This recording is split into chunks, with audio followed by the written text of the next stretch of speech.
esos señores amargados, viejitos, que hablan de cosas que nadie entiende. Y hoy vamos a hablar de más señores amargados, viejitos. Eso, gracias. Gracias. Me están perfilando. Bueno, entonces, vamos a terminar Sócrates, porque la vez pasada, a pesar de todo, siento que quedaron muchas dudas. Pues me demoré hora y media dando presocráticos. Y sinceramente, lo más importante de filosofía en el examen UNAL son clásicos. ¿Sí? A usted, digamos, de las 3, 4 preguntas de filosofía que le salgan en sociales, que pueden ser fundamentales para aumentar el componente y sacar un buen puntaje, de esas 4, 3, usualmente la mayoría son de clásicos, de los que vamos a ver hoy. Unas de presocráticos, hay que medio la tiran de vez en cuando, y el resto es lógica, porque no sé si están viendo lógica, pero les toca ver lógica. Sí, claro, es que eso, si toca, le toca que sean migajeros con los puntos. Cada punto vale, cada pregunta importa. Y ya saben, les queda una semana. Una semana. Bueno, Sócrates. Bueno, ¿qué? ¿Alguien se acuerda que les dije que hizo ese señor?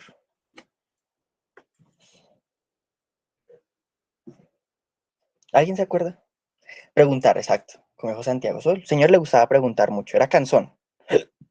Muy cansón, muy cansón. Le gustaba joder. Dime, Martín.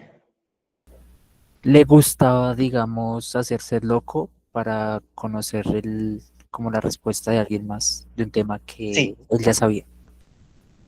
exactamente. Eso que dijo Martín es lo que se refiere Day y Carol, la mayéutica. Era un niño pequeño, sí, era un señor con espíritu de niño. Acusar a la gente con preguntas. Pensó que el mundo venía del pensamiento humano y no de la naturaleza. Eso que dice Miguel, eso es Platón. Pero es que como Sócrates fue el maestro de Platón, influyó mucho en su pensamiento. ¿Por qué? De hecho, como dice también Sara, utilizaba la ironía. Eso lo vi en TikTok, siempre salen unos videos de ella. Sí, actualmente hay muchos videitos por ahí que más o menos les puedan resumir. Solo que aquí en esta clase vamos a desmentir lo que tanto es propaganda y que tanto es algo que realmente ocurrió. Entonces vamos a mirar el contexto de ese señor. Entonces, Sócrates aparece cuando se estaba formando la democracia ateniense. ¿Sí? Listo. O sea, ¿cómo así? Pues usted dirá, yo no entiendo el contexto de ese señor. Sencillo. Para el 500 antes de Cristo, cuando aparece Sócrates, la humanidad estaba en una transición. ¿Sí? Nosotros ya habíamos dejado la edad de los metales, nosotros pues ya sabíamos relativamente escribir, organizarnos. Entonces ya el ser humano tenía que dejar de preguntarse tanto por la naturaleza, de dónde salió, y tenía que preguntarse más por la sociedad que estaba creando, la sociedad que estaba formando, ¿sí? El mundo de una persona, de algunos, ya no era la ciudad, el pueblo o la polis, era ya eso, era la ciudad, el pueblo, la polis, ya no era la naturaleza. ¿Sí? Entonces, bueno, como dice Paula, lo mataron por corromper. García, si su poder es el DIPA, ¿quién eres sin él? Bueno, eso es una pregunta importante. Entonces, los griegos iniciaron la filosofía occidental en Grecia, que estaba formada por una serie de ciudades-estado, llamada polis. ¿Cómo así ciudades-estado independientes? Sencillo. A pesar de que yo sé que han escuchado el nombre de Atenas, de Esparta, de Tebas, son nombres que tal vez los han escuchado, esas ciudades no es como por ejemplo en Colombia, que Cali, Bogotá y Medellín están interconectadas, tienen una misma ley, tienen una misma organización, no. Esas ciudades en la antigua Grecia estaban muy separadas, cada una tenía sus propias leyes, cada una tenía sus propios líderes y de hecho estaban en constante competencia. Por ejemplo, los espartanos eran conocidos por ser los guerreros, ¿sí? Los señores fuertecitos que les gustaba estar mucho en el gimnasio y que les gustaba la batalla, ¿sí? Esos eran los atenienses. A diferenciación, digo, esos eran los espartanos, a diferencia de los atenienses, que los atenienses eran conocidos por ser los intelectuales, los debiluchos, los que se la pasaban pensando y que les gustaba acostarse con sus niños. Esa era una de las características de los atenienses. Y bueno, Eso es importante, que sepan que ese mundo no estaba conectado como están conectadas las ciudades ahora. Entonces, en Grecia, a Pastrana referencia. Sí, pues, de hecho, yo no voy a entrar a hacer profundidades sobre si, porque Atenas es el padre cultural de Occidente. ¿Qué es Occidente? Pues nosotros somos occidentalizados. No sé si eso pueda tener una relación causal sobre si Epstein, Atenas, tocar menores, pero ahí les dejo el dato, ¿sí? Bueno, entonces, la civilización griega se divide en tres. El periodo arcaico, que se presenta con Mileto. ¿Quién es Mileto? El primer filósofo. El conocido como primer filósofo, que en la anterior clase pusimos en duda si era realmente el primer filósofo, pero bueno, es el primer filósofo al que tenemos referencias escritas. Ahora nosotros, en esta segunda clase, vamos a hablar del periodo clásico y terminar con periodo helenístico, ¿sí? Sí, aparentemente a Pastrana le gustaba mucho la democracia ateniense y sigue vivo. Ojalá lo podamos ver un poquito pagar sobre sus actos tan viles, ¿no? Pero bueno, si usted no sabe quién es Pastrana y nos hace chisme, investigue. Bueno, en Atenas surge una nueva forma de gobierno, la democracia. Pregunta de ICFES, ¿qué es la democracia?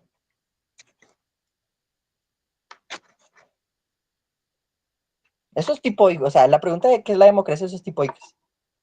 Me gustaría que esto fuera más gruesito. La democracia es practicar la democracia. Que el pueblo tenga el poder, sí. La democracia es algo que no tenemos. El pueblo decide. Sí. Dejémoslo en lo que dice Santiago. La democracia es el modelo de gobierno donde la elección de los representantes recae, entre comillas, muchas comillas, en el pueblo. Entiéndase pueblo como toda la sociedad, un pedazo, un cuarto, solo hombres, solo mujeres. Pueblo, ¿sí? O sea, que un pedazo del pueblo escoja quién lo va a representar. Y bueno, eso llegó a su máxima expresión con un señor llamado Pericles, que no me voy a poner a profundizar quién fue Pericles, pero pues fue un soldado ateniense que fue muy importante porque trajo de moda, digámosle, la democracia. Digámosle, ¿por qué digo cojan con pinzas lo de pueblo? Porque en la antigua Grecia, los únicos que podían votar eran los varones griegos, ¿sí? Y ojo, varones griegos adinerados. ¿Sí? No, eso no, que el pueblo decide que votan las mujeres, los niños, los hombres, los viejitos, los que tenían tierras, exacto. Exactamente, Sara, eran machistas, ellos eran, a pesar de que ellos trajeron toda la civilización, entre comillas, eran machistas, racistas, clasistas, y el único que, y esclavistas, les gustaba mucho la esclavitud, les encantaba la esclavitud, porque como ellos basaban mucho el valor de sus polis en la fuerza, en la buena estrategia militar, el derrotado le tocaba ser esclavo. Si existía una oligarquía, bueno, eso puede ser, no va a entrar en debates ahí, pero sí puede decirse que era como era una oligarquía democrática, muy parecida a Colombia, no me entiendo, pero era una oligarquía, era un grupo reducido de terratenientes que hacían votaciones entre ellos, ¿sí? Muy parecido por ahí un país, pero bueno, no importa. Entonces, vamos a hablar, antes de hablar con Sócrates, voy a hablar de unos señores que eran muy importantes y que de hecho dan más sustancia a la historia de Sócrates, que eran los sofistas.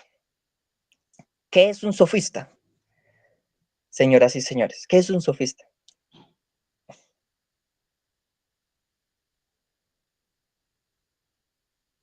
Un profesor, sí, sí, me gusta. Los amantes de las Sofías. Y acordémonos que Sofía es conocimiento. Entonces, si eran los amantes, eran les encantaba el conocimiento. Los que cobraban por enseñar, exacto.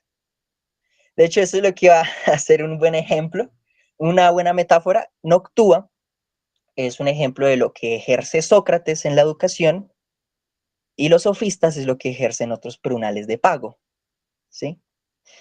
Para que vean un ejemplo. ¿Cómo así, profe? Ah, pues sencillo. El relativismo de los sofistas. Entonces, Atenas se convirtió en la capital de la filosofía. Entonces, como se centraba en la reflexión sobre la vida en la ciudad, acuérdense que ellos ya no eran tan campesinos, habían muchos campesinos, pero los que tomaban las decisiones políticas ya no eran campesinos porque tenían sus esclavos para arar la tierra. Entonces ellos podían dedicar su tiempo a pensar, a reflexionar. Entonces, al surgir la democracia tiene una característica, es disputativa. ¿Cómo así? Pues que toca pelear, toca rascar votos, ¿sí? Y para rascar votos el debate es la mejor herramienta. Entonces, los sofistas, se puede decir, entre comillas, que fueron los primeros semi-abogados, digamos. Si alguno va a estudiar derecho, o alguna, pues agradezcale a los sofistas. Ellos fueron como que los que trajeron de moda esa tradición de entrenar el debate, ¿sí? Entonces, como lo dijo Day, buscaban persuadir. Si usted no sabe qué es persuadir, persuadir es convencerlo, pero convencerlo no con datos, sino convencerlo. ¿Sí? Usted mira, profe, ¿cuál es la diferencia? Bueno, ya que estamos cerca de elecciones presidenciales, les recomiendo que cuando vean los debates se pregunten quién está diciendo la verdad y quién está intentando persuadir. Eso es muy importante. Martín dice, hablando sobre los sofistas, Sócrates y Platón no los criticaban porque pensaban que los sofistas enseñaban a ganar discusiones. Exactamente. Y ese es el problema fundamental de por qué Sócrates y estos señores sofistas se peleaban mucho, ¿sí? Porque para Sócrates, el buen, o sea, el buen desarrollo del lenguaje, o sea, el usted utilizar bien las palabras, o sea, no mentir, no engañar, no buscar el beneficio, eso era un buen uso del espíritu. O sea, usted era buena persona si usted no intentaba engañar. Mientras que los sofistas decían que lo que importaba, pues era ganar el debate, así usted engañara. Y bueno, ahí ya ellos ahí se da un choque, ¿sí? Se da un choque curioso. Chocaban ideales completamente. Y ya vamos a profundizar en esos ideales. Entonces, como pues la democracia necesita debates y estas aristocracias o oligarquías, digámosle, necesitaban formación política, los sofistas fueron las personas perfectas para eso. Listo. Entonces, los sofistas eran unos profesores extranjeros muy cultos. Ellos no eran griegos, usualmente. Ellos eran de Egipto, ellos eran de Persia, ¿sí? Ellos eran de otras zonas del mundo. Se consideraban los ilustrados, ¿sí? Porque pues eran personas que eran muy respetadas por conocer mucho. O sea, ellos, se decía que los sofistas sabían cosas. Y yo creo que ya van mirando por dónde Sócrates se mete. Ellos enseñaban la virtud, que se le llamaba arete, que era esta cosita de acá, esta palabra rara de acá, que consistía en ellos en ser un buen ciudadano. ¿Cuál es el problema? Ser un buen ciudadano a veces no es ser buena persona, ¿sí? Y eso es un problema que hasta el día de hoy seguimos buscando. Entonces, la palabra sofistés significaba sabio, pero hoy cuando usted le dicen usted es un sofista, le están diciendo que usted es un engañador, que usted es un manipulador. Es ser huevón, no sé. Bueno, todo esto ya lo saben, los alumnos de los sofistas aprendían persuasión, estudiaban oratoria, estudiaban retórica, argumentación, ¿sí? Eso ya, bueno. Punto importante, y eso es lo que tienen que saber. Los sofistas, como vivían en diferentes partes, no eran de Grecia, ellos eran relativistas culturales. De hecho, eso que menciona Sarai, si hablaban de religión, ellos hablaban hasta donde les convenía. Ellos nunca dijeron, existe un Dios. De hecho, este es el punto de ellos. Ellos decían que no había ningún Dios absoluto, que eso dependía de la cultura de donde usted provenía. Por eso eran relativistas culturales. Porque ellos decían, parce, yo no sé si existe ese tal Amón o si existe tu Dios Marduk, no sé, no me importa. Yo lo que sé es que para ti es cierto porque tú naciste en esa cultura. Sí, así como, por ejemplo, aquí en Colombia, mucha gente tiene una religiosidad muy profunda con Dios católico, pero si usted nace en la India, usted creerá en Krishna o en Brahma, ¿sí? Y que los dos estaban completamente correctos. Ellos no entraban en debates religiosos, no tanto porque no quisieran, sino porque decían que al final es que la verdad no existe. Exacto, muy bien, Caro, me gusta mucho. Se acomodaban al contexto, es que ellos eran una serpiente. Ellos cambiaban de piel según como, como les antojara. Entonces, aquí entra la polémica, ¿sí? Aquí entra la polémica principal con Sócrates y con Platón. La polémica es que Sócrates y Platón sí creían que existía una sola verdad, existía un solo Dios, existía un solo camino.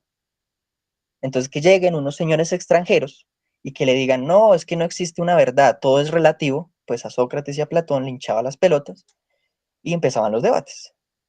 Oviedo, eres tú. De hecho, sí, ya de cierta manera respetaban todas las religiones, sí, de cierta manera es como que ellos se tomaban sus limitaciones al opinar, pero nunca negaron ninguna religión, porque es que negar una religión es aceptar que hay una verdad, ¿sí? Porque es que la negación también es una verdad. Entonces, si yo niego algo, es porque estoy seguro que esa negación pues, es correcta. Entonces, los señores les gustaba. ¿Creían en una verdad absoluta? No, al contrario, ellos creían que no había una verdad absoluta. No la había, ¿sí? Por eso eran relativistas. Para ellos todo era relativo. Bueno, aquí hablamos un poquitico sobre el sofista más famoso que se llama Protágoras. Eh, Técnicamente Protágoras es como uno de los primeros antropólogos de la historia. Él decía que los humanos crearon la cultura para sobrevivir, ¿sí? O sea, que cada cultura, así como la nuestra, por ejemplo, está adecuada a nuestras necesidades, ¿sí? Pongo el ejemplo de el colombiano y la colombiana promedio.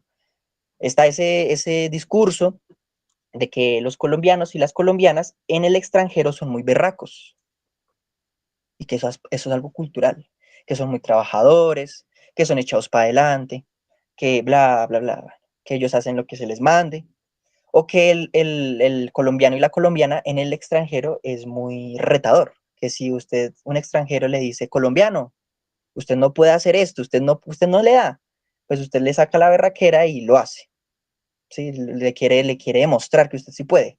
Bueno, ese ejemplo sería para argumentar a favor de Protágoras. Sí, el colombiano se volvió, digamos, arribista, arrebatado, digámosle, atravesado, porque la cultura que lo crió, pues lo lleva a tener esa actitud.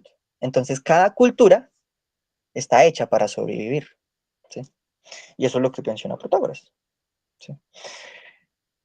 Bueno, aquí hay una cita de Protágoras que dice, el hombre, o más bien a mí me gusta decir, el humano es la medida de todas las cosas, de las que son en cuanto que son y de las que no son en cuanto que no son. ¿Cómo así? Protágoras está diciendo que cada grupo humano tiene su propia verdad, ¿sí? Que cada grupo humano desarrolla su propia idea de verdad. Ya, normal, normal. Bueno, aquí ya entramos a Sócrates. A Sócrates le caía muy mal Protágoras. Sócrates decía que Protágoras era posiblemente de los peores pensadores que han existido. Entonces, estamos en el 470 antes de Cristo, cuando nace Sócrates.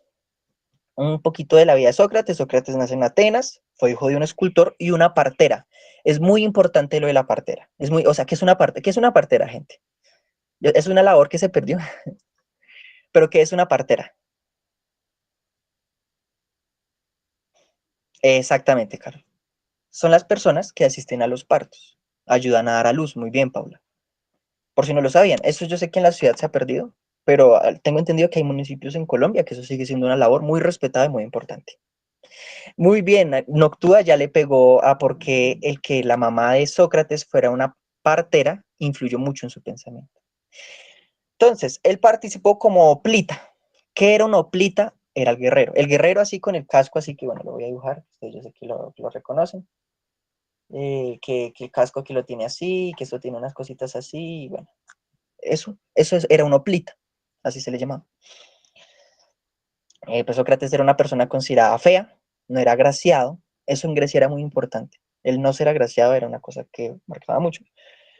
Paseaba descalzo por Atenas y preguntaba sobre conceptos como la justicia y el bien. Sí, o sea, era un señor preguntón, era un señor preguntón.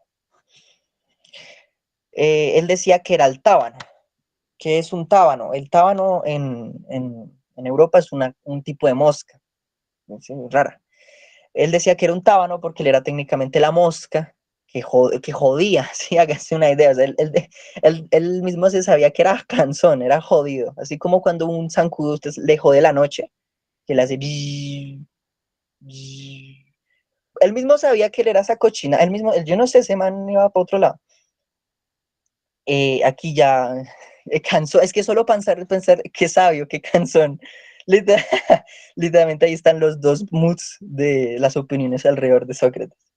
Entonces, esto es importante, más que todo como dato curioso. Él afirmaba tener un daimón, que daimón es la palabra griega que después de la que proviene la palabra demonio. ¿Sí?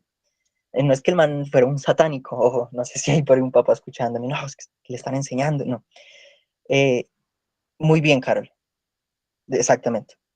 Se puede decir que eso del daimón, esta cochinada de acá, era como un tipo de conciencia. O sea, de por sí Sócrates como que ya sabía que los seres humanos teníamos algo llamado conciencia. Un Digimon, sí.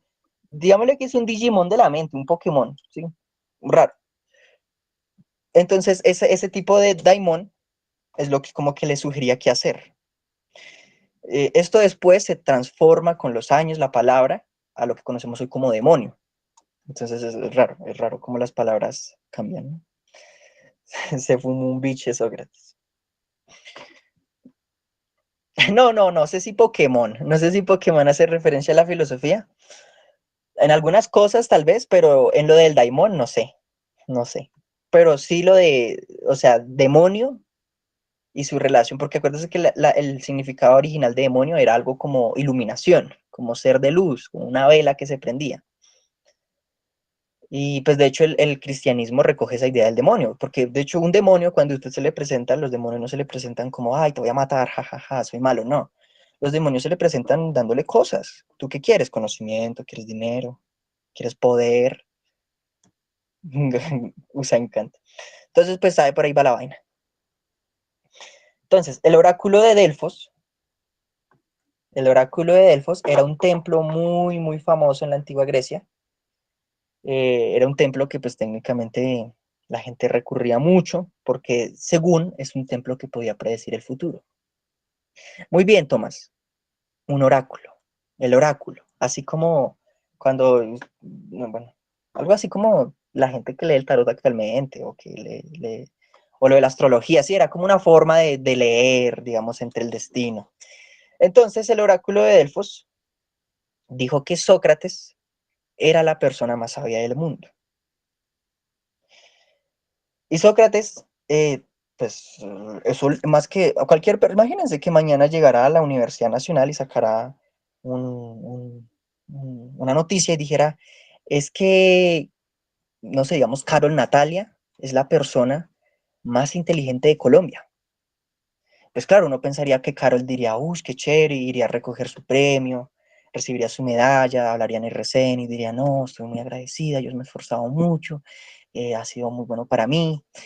Bueno, si Sócrates le pasara eso en la realidad, Sócrates iría al RCN y empezaría a joder, que le gustaba joder, de hacer un derecho de petición para que retiren esa noticia, porque él decía, él se considera que no es la persona más sabia, que eso es pura mentira, que antes que qué pena que una universidad tan prestigiosa diga que él es alguien sabio. Pues algo así pasó con el oráculo. El oráculo dijo, Sócrates, tú eres la persona más sabia, y Sócrates, en vez de sentirse feliz, fue al oráculo a joder a a las pues, a las señoras que hay allá, a las del templo, y a decirles que pues que fueran serias, que él no tenía nada de sabio. Es que era cansón. Sí, la conciencia. Sí, o sea, Carol dice, si la conciencia tenía Sócrates, él quería sin la conciencia. Muy buena pregunta, pues yo digo que mmm, Sócrates diría algo como no sé, ¿qué harías tú? O para ti, ¿qué es la conciencia, Carol? Sí, él nunca iba a responder, él no dejaba de ni una, él no dejaba de ni una. Se negó porque él consideraba que realmente no era una persona sabia, ¿sí? O sea, de hecho, a Dayana que dijo que le mandaron un guerrillero a Sócrates para que se calle, bueno, eso lo hicieron. Eso lo hicieron. Entonces, Sócrates, ¿por qué hizo eso? Porque Sócrates, su filosofía se fundamentaba en el reconocimiento de la ignorancia. Ahora, en la clase pasada sonó como si yo hubiera dicho, es que Sócrates dice que nada se puede conocer y no, no. La característica que tiene Sócrates es que dice, yo solo sé que nada sé.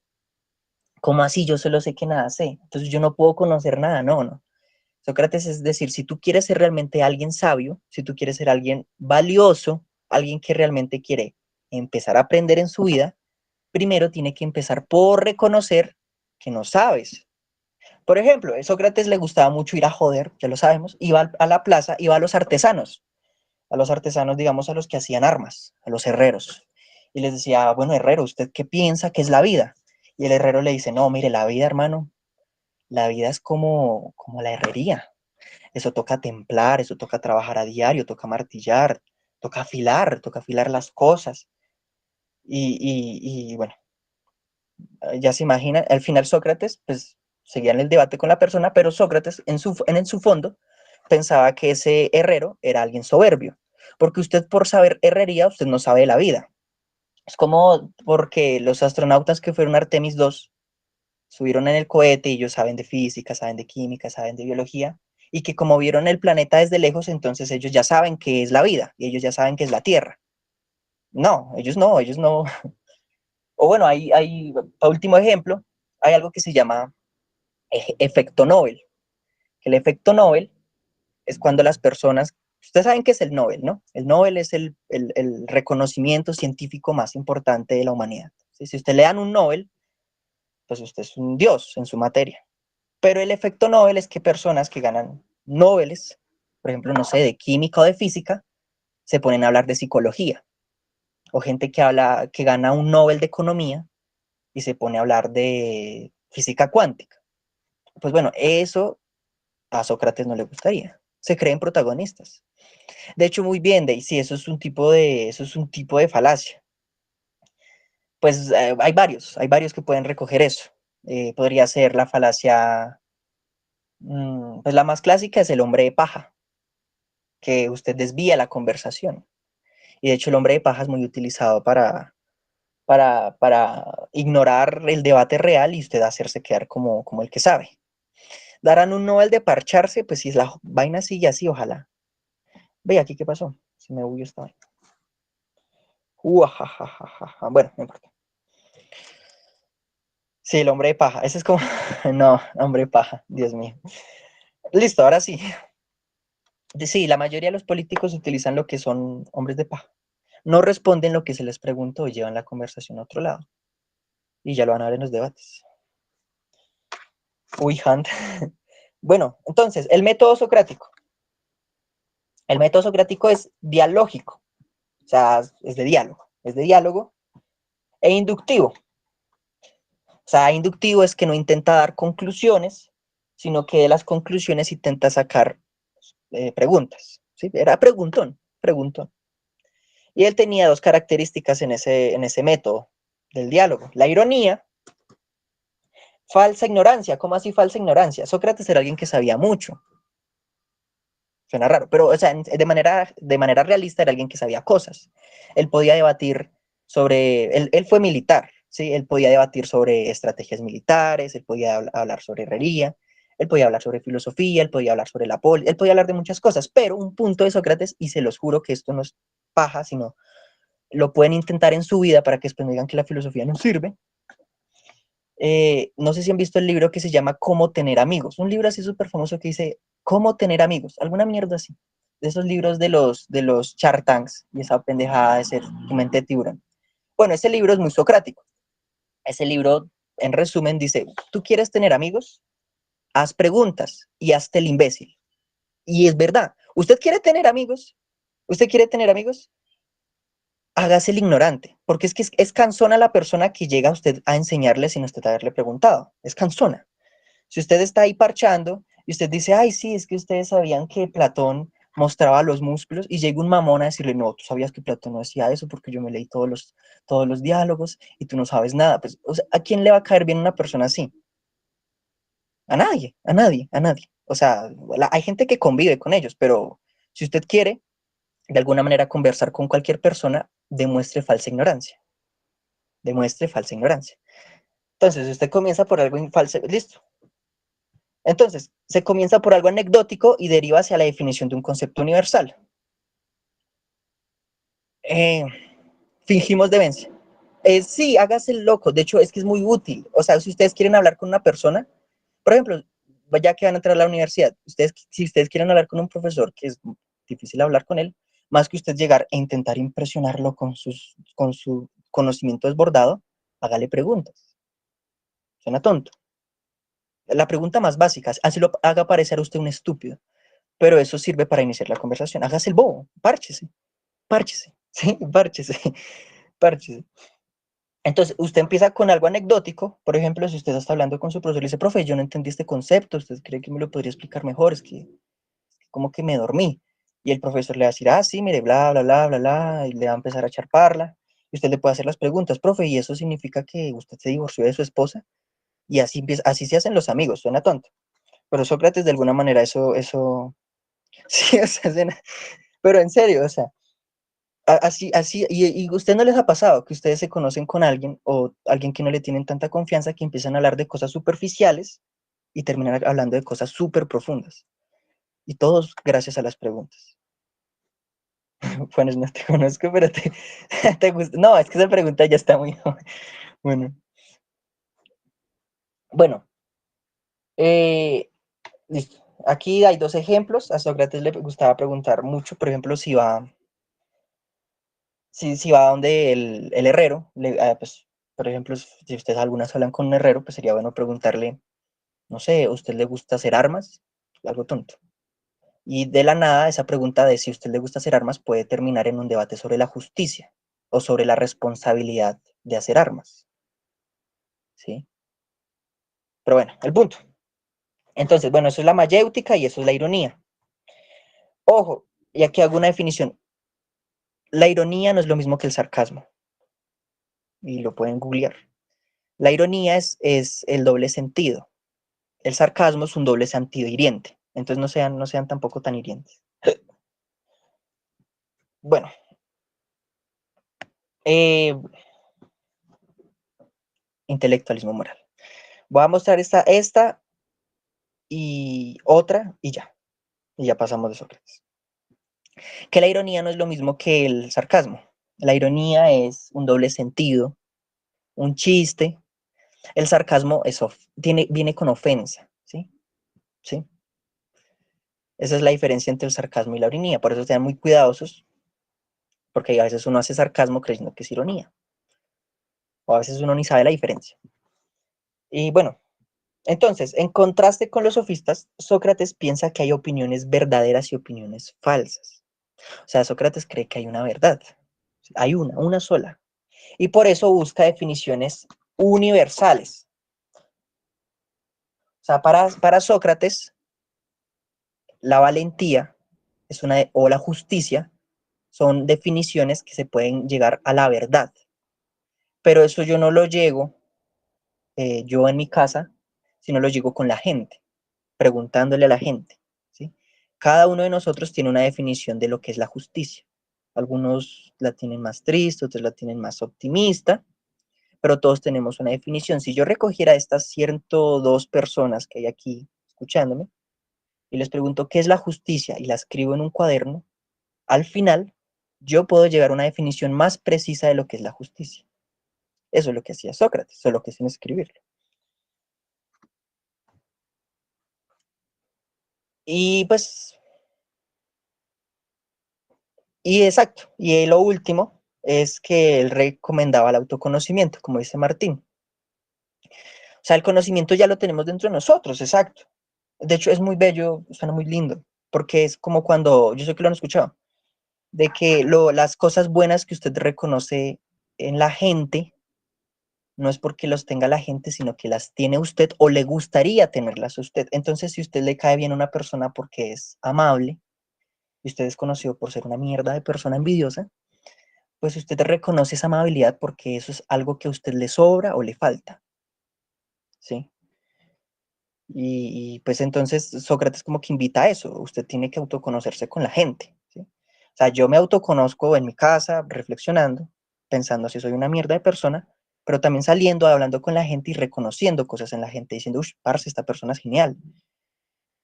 Y eso es importante porque eso después lleva al estoicismo, que eso lo vamos a ver ahorita, que eso hace parte del tercer bloque.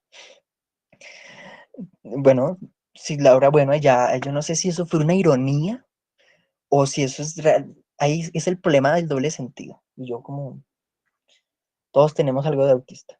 Bueno, muy bien, de hecho es lo que dice Martín, conociéndonos a nosotros mismos también viene en base de que podemos mejorar como personas. Sí, y como Sócrates hacía una relación entre ser bueno y la verdad, porque es lo que les dije en la anterior clase. Para Sócrates, el ignorante eh, muchas veces es malo. ¿Sí? Por ejemplo, los políticos que roban, para Sócrates serían ignorantes. ¿Sí? Más que ser malos, serían ignorantes. Si esa persona hubiera tenido una educación adecuada, tal vez no robaría o no fuera corrupta. Pero bueno, eso ya es debatible. Abelardo, por ejemplo, sí, Abelardo es el perfecto ejemplo. Abelardo es alguien camaleónico, mentiroso, testaferro, manipulador, ladrón, tiene relacionamientos con narcotraficantes, es un tigre total. Pero si él tal vez cuando hubiera sido chico, es re malo, pero cuando hubiera sido chico hubiera llegado un Sócrates, hubiera llegado una persona que lo hubiera instruido, Abelardo no sería tan mierda de persona, ¿sí? No sería... Sí, ya me entiende. Que se postule Falcao y todos, literalmente, todos ganan. Ahí gana. Que monte canchas en el campo.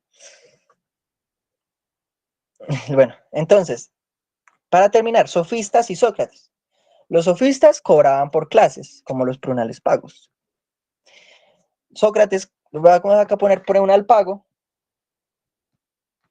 y Noctua, literalmente. Entonces, los sofistas cobraban clases, Noctua no cobra clases. Los sofistas creían que habían jerarquías, que había un nivel superior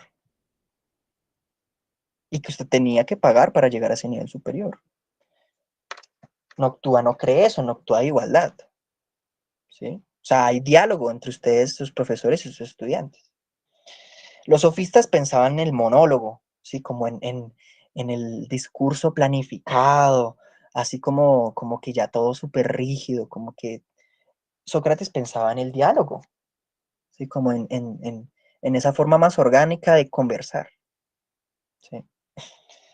Los sofistas eran relativistas, o sea, pensaban que la verdad no se podía conseguir. Y Sócrates era universalista, o sea, él decía, sí, hay una verdad, hay una. Y los sofistas, pues para terminar, creían que la virtud era saber convencer, saber engañar. Para Sócrates, la virtud era el reconocer que no se sabe. Y ya, bueno, eso fue Sócrates.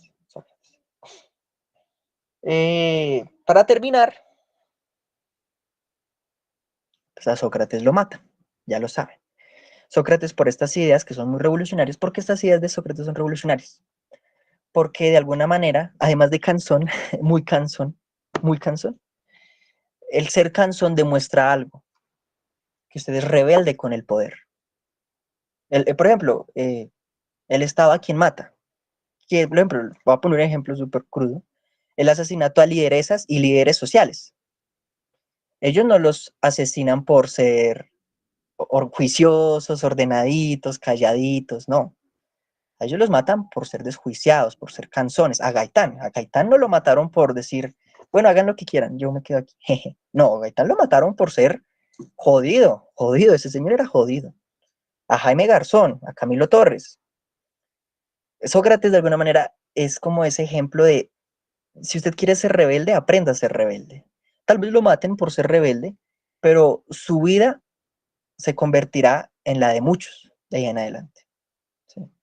Miren, por ejemplo, nosotros no sabemos el nombre de los jueces que mandaron a matar a Sócrates, no lo sabemos, pero sí conocemos el nombre de Sócrates, que se supone que era el rebelde cansón que nadie quería conocer. Sí, la historia ahí, eso de la historia siempre se repite. Entonces ya saben, Sócrates, pudiendo haber huido, no lo hizo porque prefirió sus principios antes que su vida. Murió sin dejar nada escrito, acuerden, murió, importante, pregunta posiblemente tipo unal. Sócrates no escribió. Todos conocemos a Sócrates gracias a Jenofonte y a Platón. Platón. Y ya, listo. Terminamos Sócrates. Ahora vamos a pasar a Platón rápido también. Entonces, aquí voy a escribir algo. Sócrates, si podemos resumir su filosofía en una sola palabra, muy bien, Tomás, lo conocemos por Platón, porque Sócrates no escribió nada.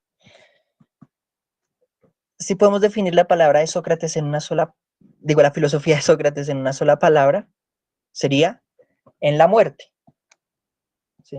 En la muerte. Suena raro. No porque se haya muerto, sino porque es que el culmen filosófico más grande de Sócrates, pues es el hecho de que se murió. ¿Sí? Y no porque se haya muerto, porque él, sino porque es que de alguna manera, él, habiendo podido haber escapado de su muerte, él decidió quedarse y morir. Yo sé que muchos de aquí no podrían hacer eso. Muchos de aquí estuvieran en la posición de Sócrates y hubieran huido.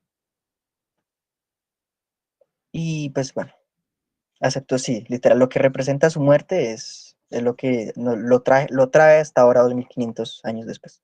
Sara dice, de hecho, profe, todo sobre los dos primeros periodos de la filosofía antigua no fue conocido por segundos. Muy bien, Sara. De hecho, Sara, acabas de adelantar una muy buena de la parte de la clase, porque eso es el final de la clase.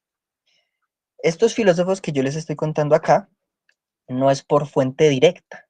Sí, literalmente se hagan unas gomitas porque es un muy buen avance. No fue como que nosotros tuviéramos, no es como ahora que yo publico un libro, no sé, yo publico un libro y pues aparece mi nombre. No, lo que conocemos de Sócrates lo conocemos por Platón.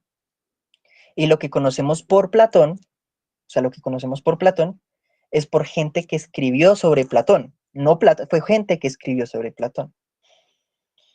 Eh, Esto ya lo estoy adelantando un poco. Cuando ustedes vean metodología de la investigación, tal vez, y ustedes hagan una investigación ya en la nacional o ya hagan una investigación en alguna universidad prestigiosa, si a ustedes les toca citar a Aristóteles, ustedes se van a asustar porque Aristóteles no se cita tipo así, no sé, voy a poner Aristóteles, digamos Aristóteles, no sé, edición 1996, y bueno, ahí se me fue esto. Porque usualmente cuando uno cita es así, ¿sí? Como así, digamos. No, a Aristóteles se le cita más o menos así.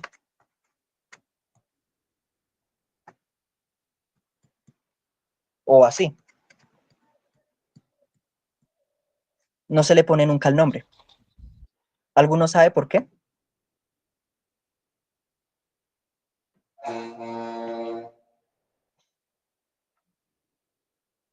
Suena raro, ¿no? Y usted dice, pero por qué citan a alguien tan importante con números?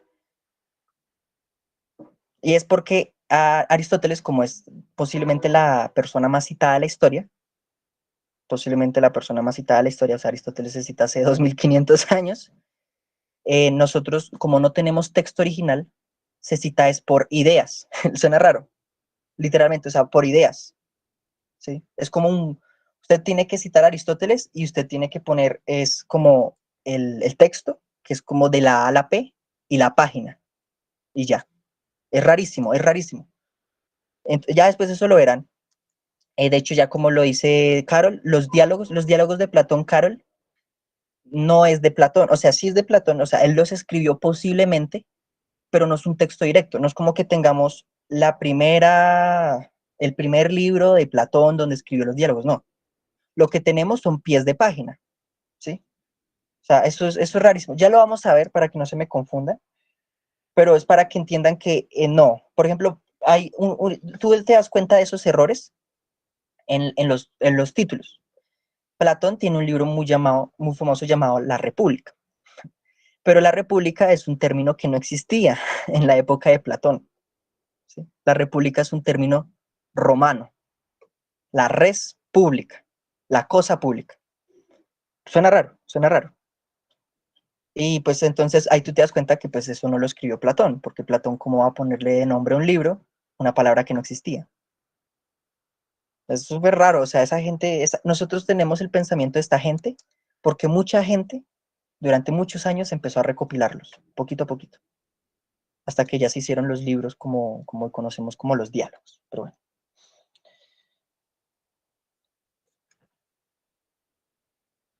Y bueno, sí, todo por no escribir. Eso sí, es que eso es re raro. Esa gente estaba tostada. Entonces, Platón, para pasar rápido, 427 al 347 antes de Cristo. Estas fueron las épocas más o menos en las que vivió Platón. Vivió 80 años, no es poco. Sí, 80 más o menos 80 años, sí, como 80 años. Toda su filosofía busca diseñar un estado ideal y justo. Esto es importantísimo. Acuérdense que nosotros resumimos a Sócrates en una palabra, muerte, ¿sí? Para que lo memorice. Pues nosotros vamos a reducir a Platón en otra palabra, educación, educación, dualismo ontológico. Oh, suena potente, ¿no? Educación. Toda la filosofía, Platón, y aquí ya entro un poquito más como en un contexto raro, acuérdense que él fue el pupilo de Sócrates, pero el ser pupilo en la época de la antigua Grecia no es como ser ahora, que usted, digamos, usted es una estudiante muy buena, digamos, de antropología, digamos. Y llega un profesor o una profesora y le dice, hey, usted me cae muy bien, yo quiero apadrinarla. Venga y se mete a mi semillero, investiguemos juntos, hagamos trabajo de grado, ¿sí? Y ya, y usted tiene una relación amistosa con su profesora, que es su tutora, y ella lo apadrina. En la antigua Grecia no era tan así, o sea, sí, pero no. Usted al mismo tiempo que alguien lo apadrinaba, también usted, además de tener una relación amistosa e intelectual, tenía una relación amorosa, ¿sí? Entonces Platón, cuando le mataron a Sócrates, no es como que solo le hayan matado a su papá y a su maestro, sino a su amante. ¿Sí? Ya ahí es durísimo. De Platón, exactamente, Luis. Sí, es padre. De Platón salen las escuelas. ¿Cuáles escuelas? Vamos a verlo rápido. Sí, o sea, no amante así en el sentido literal, pero sí tenían relaciones sexuales de vez en cuando. Eso fue lo que yo les dije la otra vez en una clase, que yo les dije que pues ellos les gustaba.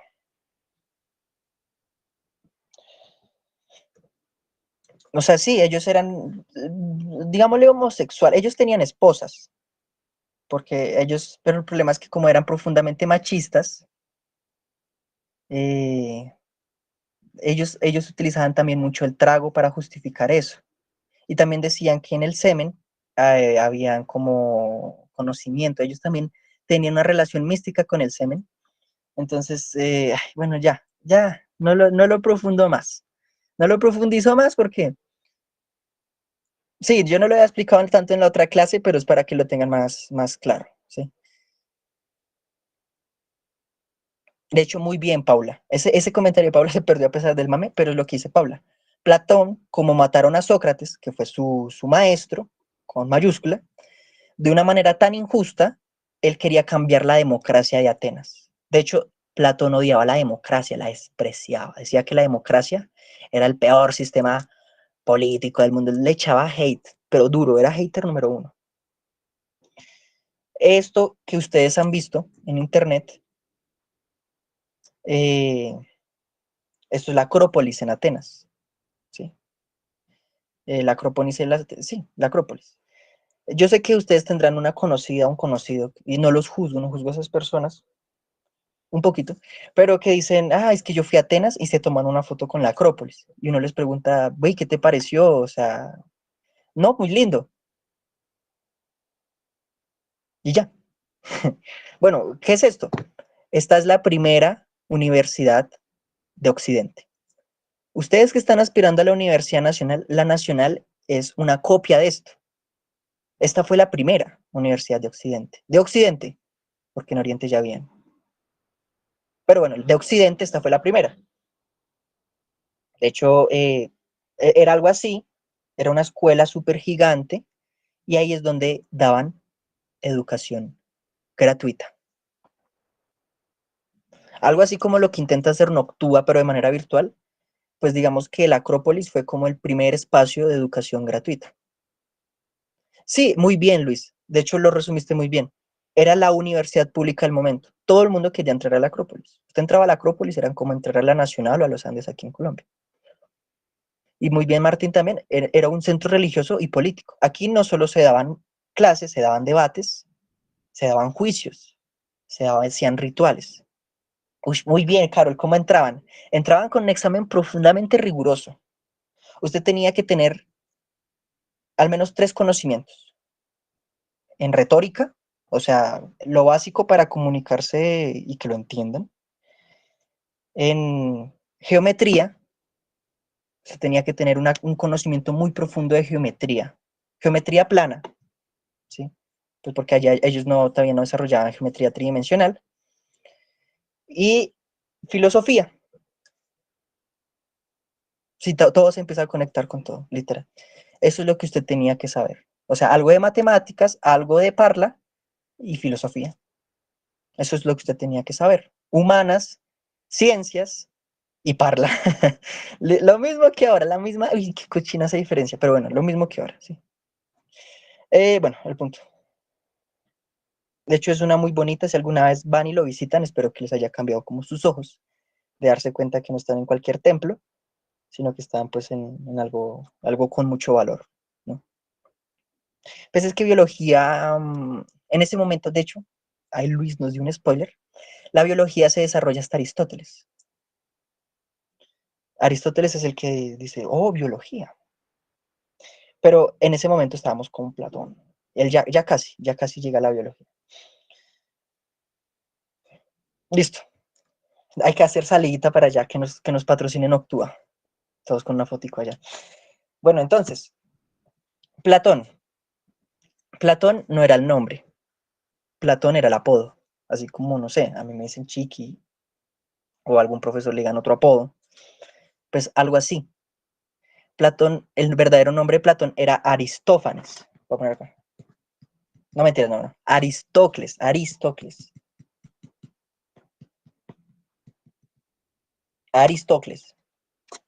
Aristófanes es otro filósofo.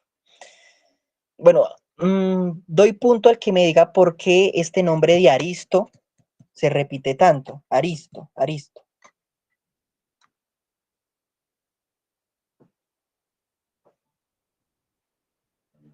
Casi, Luis, al revés. Sí, Sara, aristocracia. Muy bien, Paula. Paulina, María Paulina. De ahí viene el término aristocracia. Aristo era un término que se decía en la antigua Grecia de el mejor. Muy bien, exacto. Los mejores, los más pro, los más crack, en todo sentido. Era ser de la realeza, digámosle. Sí, si usted era un aristo, es que usted tenía sangre aristo o aristoi, que usted tuvo educación aristoi, que usted pues conoce culturalmente y que usted no le ha tocado trabajar, claro. Eso es importante. Entonces, fue el más célebre discípulo Profe, de Sócrates, ya lo sabemos. Dime, ¿alguien me va a decir algo? disculpe, según lo que yo tengo entendido de la parte de la- del nombre Aristo, es porque como eran tan famosos y tan importantes en la parte escritural de la lectura, entonces él con Sócrates, como eran tan famosos, ellos mejores, ¿cómo se dice? Por ahí, los mejores escribistas en ese tiempo, o mejor dicho, como decimos normalmente aquí en Colombia, los mejores en casi todas. direcciones, en todas materias.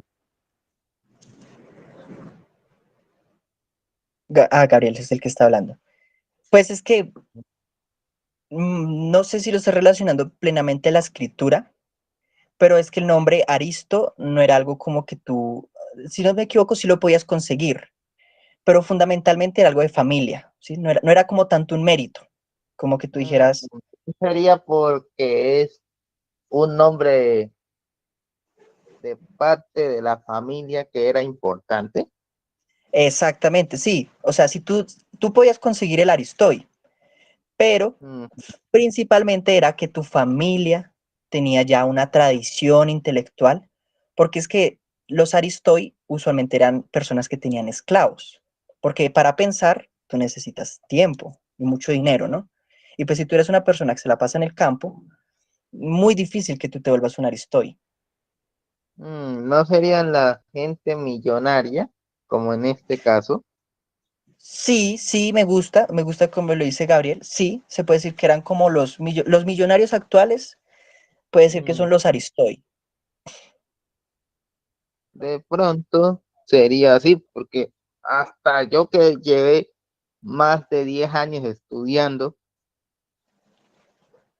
nunca he podido con esa palabra de los Aristoy. Nunca, literal, nunca he podido con eso. Pues sí, es que son de esas frases que como que con el tiempo se tergiversan, ¿no? Porque de Aristoy viene la palabra aristocracia, pero eso ya es Ujú, más medieval, ¿no? Eso ya pues conlleva otras implicaciones. ujú. Bueno, gracias. Ok, dice algo que conlleva la superioridad de la época, el gobierno de los mejores, Aristo Juan. Entonces los aristos o Aristoy no solo llevan el conocimiento, sino también el poder. Pues es que no es que llevaran poder así, sino que es que eran personas ya influyentes. Voy a darles una estadística.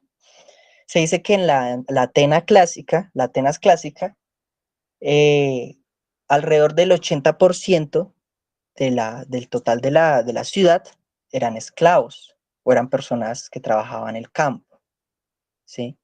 Y el 20%, o sea, ese reducido, eran personas que se podían dedicar a otras labores. Cuando digo otras labores, no es que eran aristos. Algunos eran artesanos, otros eran soldados, algunos eran lo que podría decirse hoy, digámosle, líderes religiosos, y estaba un pequeño grupo que eran los aristos. Y en los aristos, pues habían diferenciaciones. Estaban los que se dedicaban a la política, estaban los que se dedicaban a la filosofía, estaban los que se dedicaban a la poesía, porque la poesía en la antigua Grecia era algo así como ser profe, digámosle. Y pues ahí se vuelve el número mucho más reducido. Dice, profe, una pregunta. ¿Sabes qué pensaba Platón entonces de la esclavitud? Porque si eso le permitía pensar, debe ser algo de su conveniencia. Es que lastimosamente para esos filósofos, y principalmente para Aristóteles, la esclavitud era necesaria, de alguna forma. Si Aristóteles, uno de sus libros es justificando la esclavitud, de alguna manera. Porque ellos saben que la esclavitud, ese orden que ellos tenían, les daba tiempo para pensar. Y al final ellos pues tenían mucha, digamos, caremonda. O sea, ellos tenían mucha admiración por sus ideas. Entonces ellos decían, pues, si de nosotros, gracias a estos esclavos, se producieron tantas buenas ideas, pues no estaría mal seguir manteniendo este orden social. Eh, Solo que eso de que tal vez ellos se pongan a dudar de sus privilegios, digámosle así, para que suene como, eso es más de nosotros.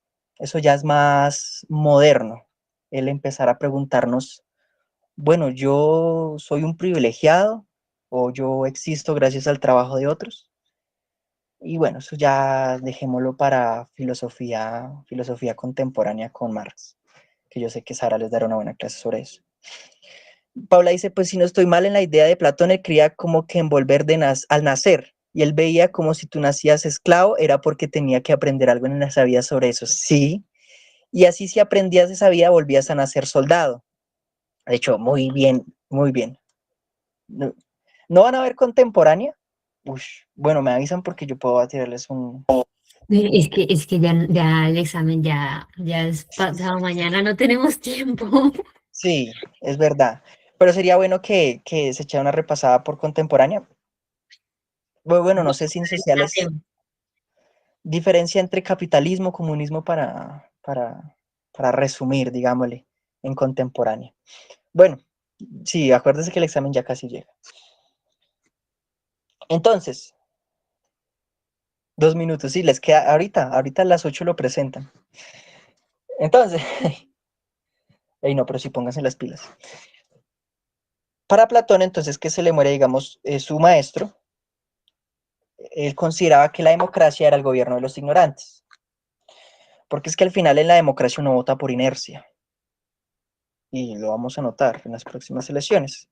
El voto democrático, el problema es que según Platón, vale por igual el voto de la persona que estudió para votar al que no. Y eso le parecía injusto. Entonces él quería diseñar un estado ideal. ¿Sí? Un estado ideal, un estado, pues, digamos, más adecuado a las necesidades. Funda la primera escuela, que fue la academia, o sea, la Acrópolis, que les mostré ahorita. ¿Sí? Duró más de 9 siglos, imagínense, 900 años esa laguna, ese platanal dando clases, 900 años, imagínense, eso es que tenía algo. Platón creía en algo llamado el filósofo rey. Platón pensaba que como el filósofo aprendía de todo, el filósofo sabía de todo, el mejor que podía llevar las riendas del poder eran los filósofos. Y él se fue por allá al sur de Italia, a Cilicia, a intentar enseñarle a un joven príncipe pues la filosofía y que con esa filosofía creciera y se volviera alguien de valor y empezara a gobernar bien, hiciera un gobierno. Sí, el man estaba obsesionado con demostrar que pues, la muerte de su maestro estuvo mal. ¿Sí? Él estaba profundamente obsesionado con eso al punto que empezó a intervenir en política. De manera inconsciente, estaba traumado, ¿no? Pero pues eso es algo que lo marcó de toda la vida. Entonces, el problema es que falló. Si me equivoco, él intentó en Cilicia y en Siracusa y falló, falló. Literalmente lo exiliaron. No lo mataron porque a pesar de todo era muy buen profe. El señor pues era un educador, como les dije. Platón se resume en educación, era un muy buen profesor. Entonces le dejaron vivir. Pero 2 reinos casi caen, si no cayeron, por Platón. Entonces, sí, si no hubiera, de hecho, muy bien Martín, es que todos están adelantando las clases. Ya vamos el tercer adelanto. Eso es Alejandro Magno, el pupilo de Aristóteles, que ya lo vamos a ver. Bueno, entonces, estos son los ejemplos que utiliza Platón para explicar el mundo de las ideas. No va a profundizar en el mundo de las ideas. El examen es dentro de 11 días, creo que es dentro de 9. No sé, eso corroborenlo ustedes. Bueno, entonces, vamos a pasar a conceptos. Para Platón, el verdadero mundo real es el mundo de las ideas o formas. Ojo, esto de palabra de formas es muy importante, ¿sí? Uy, Carol, esa pregunta está potente. Ya te respondo. Las formas son eternas y no son físicas. ¿Cómo así? Aquí Platón lo que está intentando poner a negociar es a Heráclito y a Parménides con Pitágoras, ¿sí? Eh, no tengo. Entonces, las formas o el mundo de las ideas es esa capacidad hasta natural que tenemos los seres humanos para encontrar coincidencias en nuestras ideas, para resumir mucho. ¿Cómo así, profe? Miren, aquí Platón hace 2500 años estaba debatiendo dos cosas que hoy en Colombia, en Chile, en Argentina, en la India, en Afganistán, en Birmania, etcétera, se sigue debatiendo. ¿Cuáles son esas dos cosas? Primero, educación pública, gratuita y de calidad. Segundo, ¿cómo hacemos un gobierno realmente justo? ¿Cómo es posible que dos preguntas tan específicas puedan repetirse en diferentes tiempos, en diferentes espacios y en diferentes personas? ¿Cómo es posible? ¿Cómo es posible que dos ideas tan precisas se repitan de igual manera en tantos países y con tanta gente? Pues para Platón, eso solo puede explicarse porque hay un mundo inteligible, un mundo imaginario, digámosle, el cual se le llama el mundo de las ideas, ¿sí? Y los seres humanos podemos acceder a esas ideas con el pensamiento, con el conocimiento específicamente, ¿sí? Con el conocimiento. Y gracias a ese conocimiento, usted de alguna manera, pues, puede participar en el mundo sensible, o sea, el mundo de las cosas reales. Es algo raro, es algo raro. Les pongo un ejemplo para que me entiendan. Las matemáticas.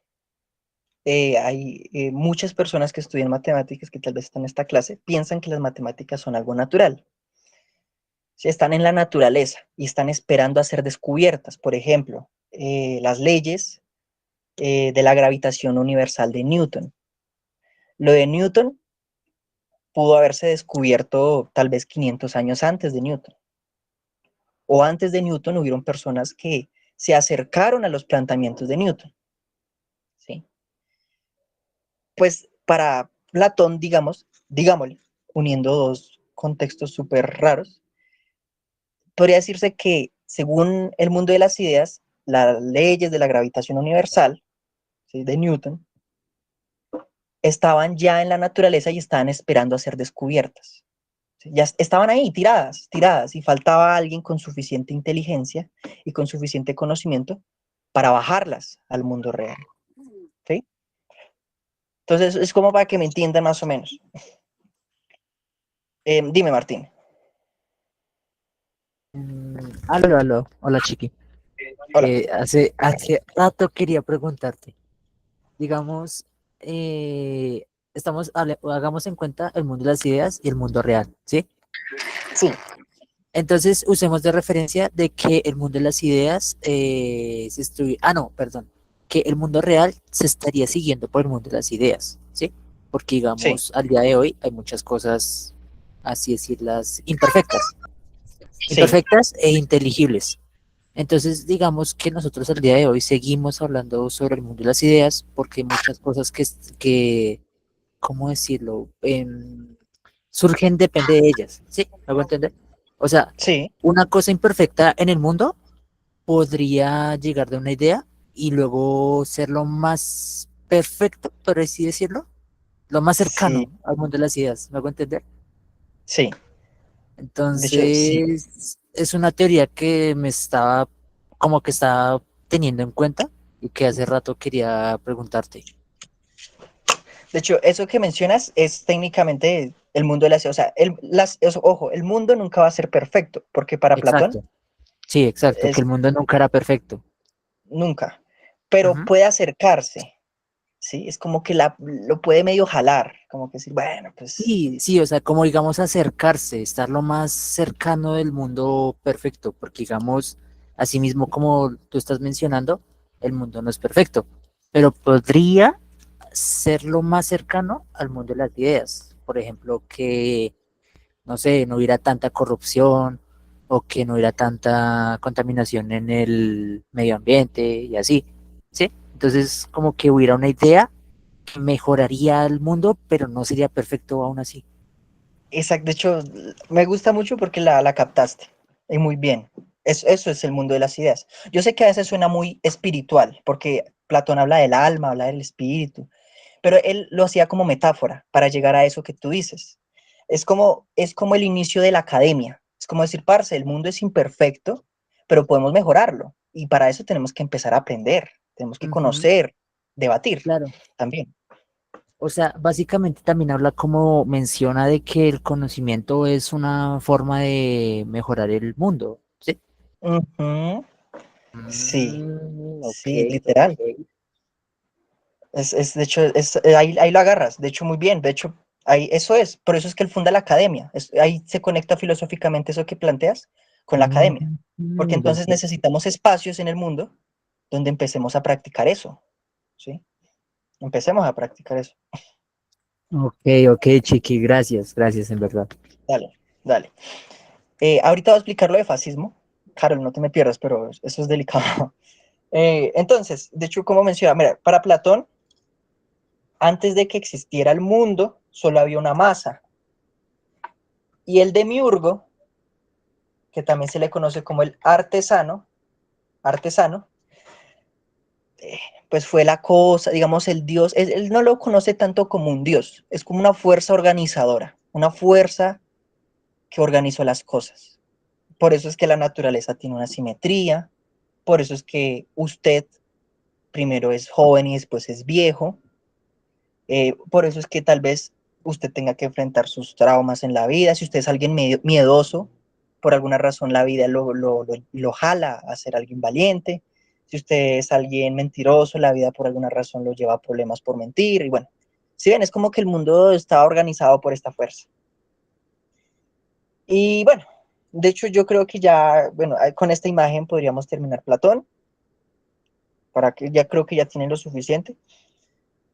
Pues digamos que en el mundo de las ideas hay una idea perfecta de caballo, hay una forma perfecta de lo que es un caballo, y de esa forma se desprenden los tipos de caballos diferentes que conocemos, que el caballo, digamos, atrillado, que el caballo café, que los negros, o no sé, ya más técnico que el caballo, no sé, los Kentucky, los árabes, los Ford, bueno, sí, así como que de alguna manera en el mundo de las ideas hay una idea de caballo perfecta y en el mundo material pues se manifiesta de diferentes formas. Y pues nosotros podemos hacer algo así.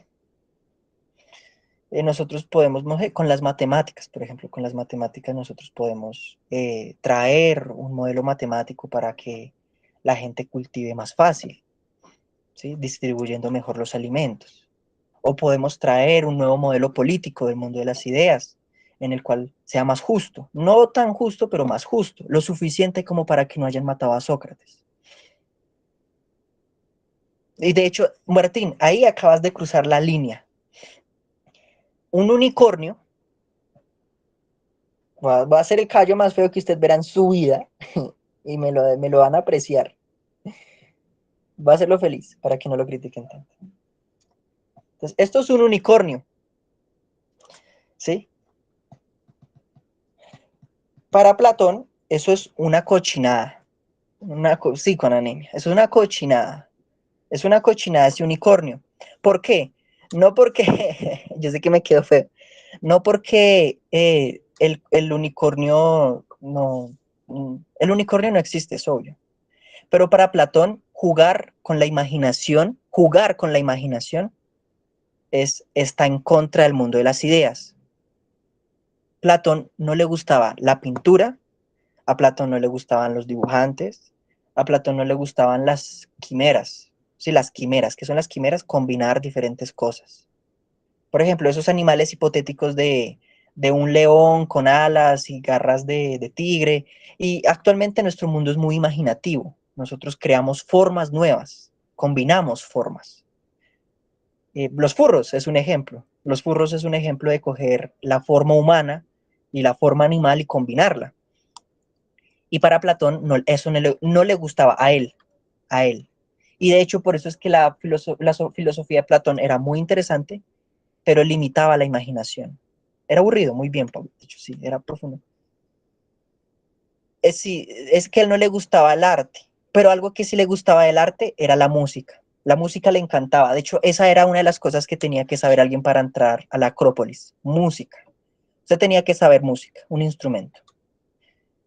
Y, y bueno, es muy bien, Ana. Se iba más por lo racional. De hecho, el mundo de él, a pesar de que era un mundo de las ideas, era muy racional, era muy lógico. Y ya vamos a hablar del papá de la lógica. Bueno, Aquí ya esto lo terminamos, esto no importa. Es que háganse una idea. Esto yo lo resumo porque háganse una idea. Que todo esto, toda esta carreta que yo les hablo, esto es carreta para 2 semestres. Yo les puedo dar un año, clases, 8 horas a la semana de esta pendejada. Y yo no, porque yo no soy especializado, pero hay profesores. Entonces yo intento resumir lo mejor que puedo. Denos clase. Bueno, sí. Vamos a pasar a Aristóteles. Rápido, si entendieron Platón, entienden más fácil Aristóteles. Aristóteles, este sí no era el apodo, el nombre de él sí era Aristóteles. Aquí están 4 puntos que resumen la filosofía de Aristóteles. Estos 4.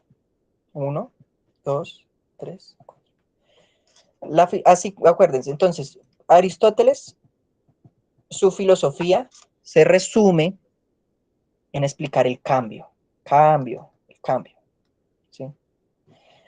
Platón, acuérdense que es educación. Y Sócrates,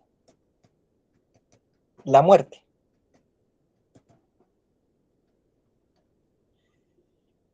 Cuatro puntos importantes de la filosofía de Aristóteles. Primero, todas las personas, todos los seres humanos, me odio esa palabra hombres, todos los humanos desean por naturaleza saber. O sea, hay una relación humana rara con el conocimiento. ¿Sí? Nos gusta y lo necesitamos a veces. Es difícil a veces. Es como, por ejemplo, cuando usted, no sé, usted tiene una pareja y descubre que le es infiel. De alguna manera usted lo quería saber, ¿sí? O usted se da cuenta que es adoptado. De alguna manera eso usted exacto, Martín, usted está como que obsesionado con encontrar verdades, reviviendo traumas. Hey, yo no he terminado el fascismo. Si algo me vuelves a tirar la palabra, la pregunta, persona que me preguntó lo del fascismo, pero eso lo dejo para el final porque si no, esto se descontrola. Segundo, el ser humano es un animal político. El ser humano es un animal político. Esto es lo que se le conoce como son politicón. ¿Cómo es eso? Pues lastimosamente, si usted nace como ser humano, a usted le toca vivir en sociedad. Lastimosa. Yo sé que aquí hay muchas personas otakus, antisociales, hikikomores, que dicen, no, es que a mí no me gusta la gente, yo soy asocial. Pues se jodió. Se jodió, papi. Justo le tocó nacer en una especie que por naturaleza es política. Baila. Literalmente, vivimos en una sociedad. El guasón. Literalmente, este señor es el guasón. Tercer punto. Todo lo que se mueve es movido por otro. Él como que ya rasca un poquito, digamos, la ley de causa-efecto de Newton, un poquito como que la jala, un poquito como que él dice, yo creo que para que las cosas se muevan, eh, pues algo más las tiene que mover. Sí, Martín lidia muy bien estudiando filosofía. Sí, de hecho ahí haciendo, está haciendo reflexión y eso está conectando puntos y eso es lo que me importa. Exacto, Santiago. Para que algo se mueva hay que moverlo. Y suena tonto, suena obvio. Pero, por ejemplo, pensemos por ejemplo, tú que tienes la foto de una galaxia. Esa galaxia tiene un movimiento y tiene energía acumulada por miles de millones de años porque algo la movió, porque algo la llevó a estar ahí. ¿Sí? O este planeta tiene una rotación y una traslación y hay un sol y hay una elipse gravitacional y bueno, un montón de cosas. Toda esa organización del de la naturaleza se mueve, pero las cosas se mueven porque algo más grande la movió. Y bueno, ya lo hablaremos. El problema es que Aristóteles no lo lleva a una profundización física como lo hace Newton, sino que lo lleva a una profundización de Dios. Él dice que esa cosa que mueve todo es Dios. El man se tostó, se tostó. ¿Sí? Entonces, cuarto, todas las cosas tienden hacia su lugar natural. Bueno, entonces, pasémoslo rápido. Vida y obra. Nació en esta gira, en Macedonia. A los 18 años se va a Atenas y conoce a Platón. Y ya, ustedes ya saben qué le hizo Platón a ese muchacho. ¿Cuál es la cuarta? Todas las cosas tienden hacia su lugar natural. Es como esa vaina del destino, digámosle el destino. O sea, para que me entiendan, ¿sí? Lo mismo que les dije, si usted es alguien miedoso o si usted es alguien que le da pánico la vida, de alguna forma la vida como que lo enfrenta a eso. Si usted le tiene miedo a que le sean infiel por traumas familiares, digamos, la vida lo lleva a que usted lo enfrente. Si usted es una persona que le tiene miedo al rechazo, la vida lo enfrenta a que usted sea rechazado. Para que me entiendan. Entonces, a los 18 años se va a Atenas, estudia en la academia, Platón lo ve, muchacho joven, bello, bonito, acuerpado. Y pues ya saben qué le hizo Platón, lo apadrinó. Si le tengo miedo a las mujeres, la vida me enfrentará a la mujer de mi vida. No sé si a la de su vida, yo no sé si lo enfrentará y tal vez ese enfrentamiento no sea algo bueno. ¿Qué miedo a la universidad? Sí, qué miedo a la UNAL. Si le tiene miedo a los 100.000 pesos, si le tiene miedo a la plata, tal vez la vida, no, tal vez no se los traiga, pero tal vez aprenda el por qué esos 100.000 no eran tan necesarios, quién sabe, o sea, yo no soy la vida, yo solo soy un imbécil en ello. Bueno, entonces, el punto es que él estudia en la academia, Platón se lo comió, intelectual y físicamente, tuvieron esa relación amaestrada en mayúscula de hey, yo te cuido, tú tranquilo, le enseñó todo. Y pues Platón era el Maluma del momento, ¿sí? O sea, era el top.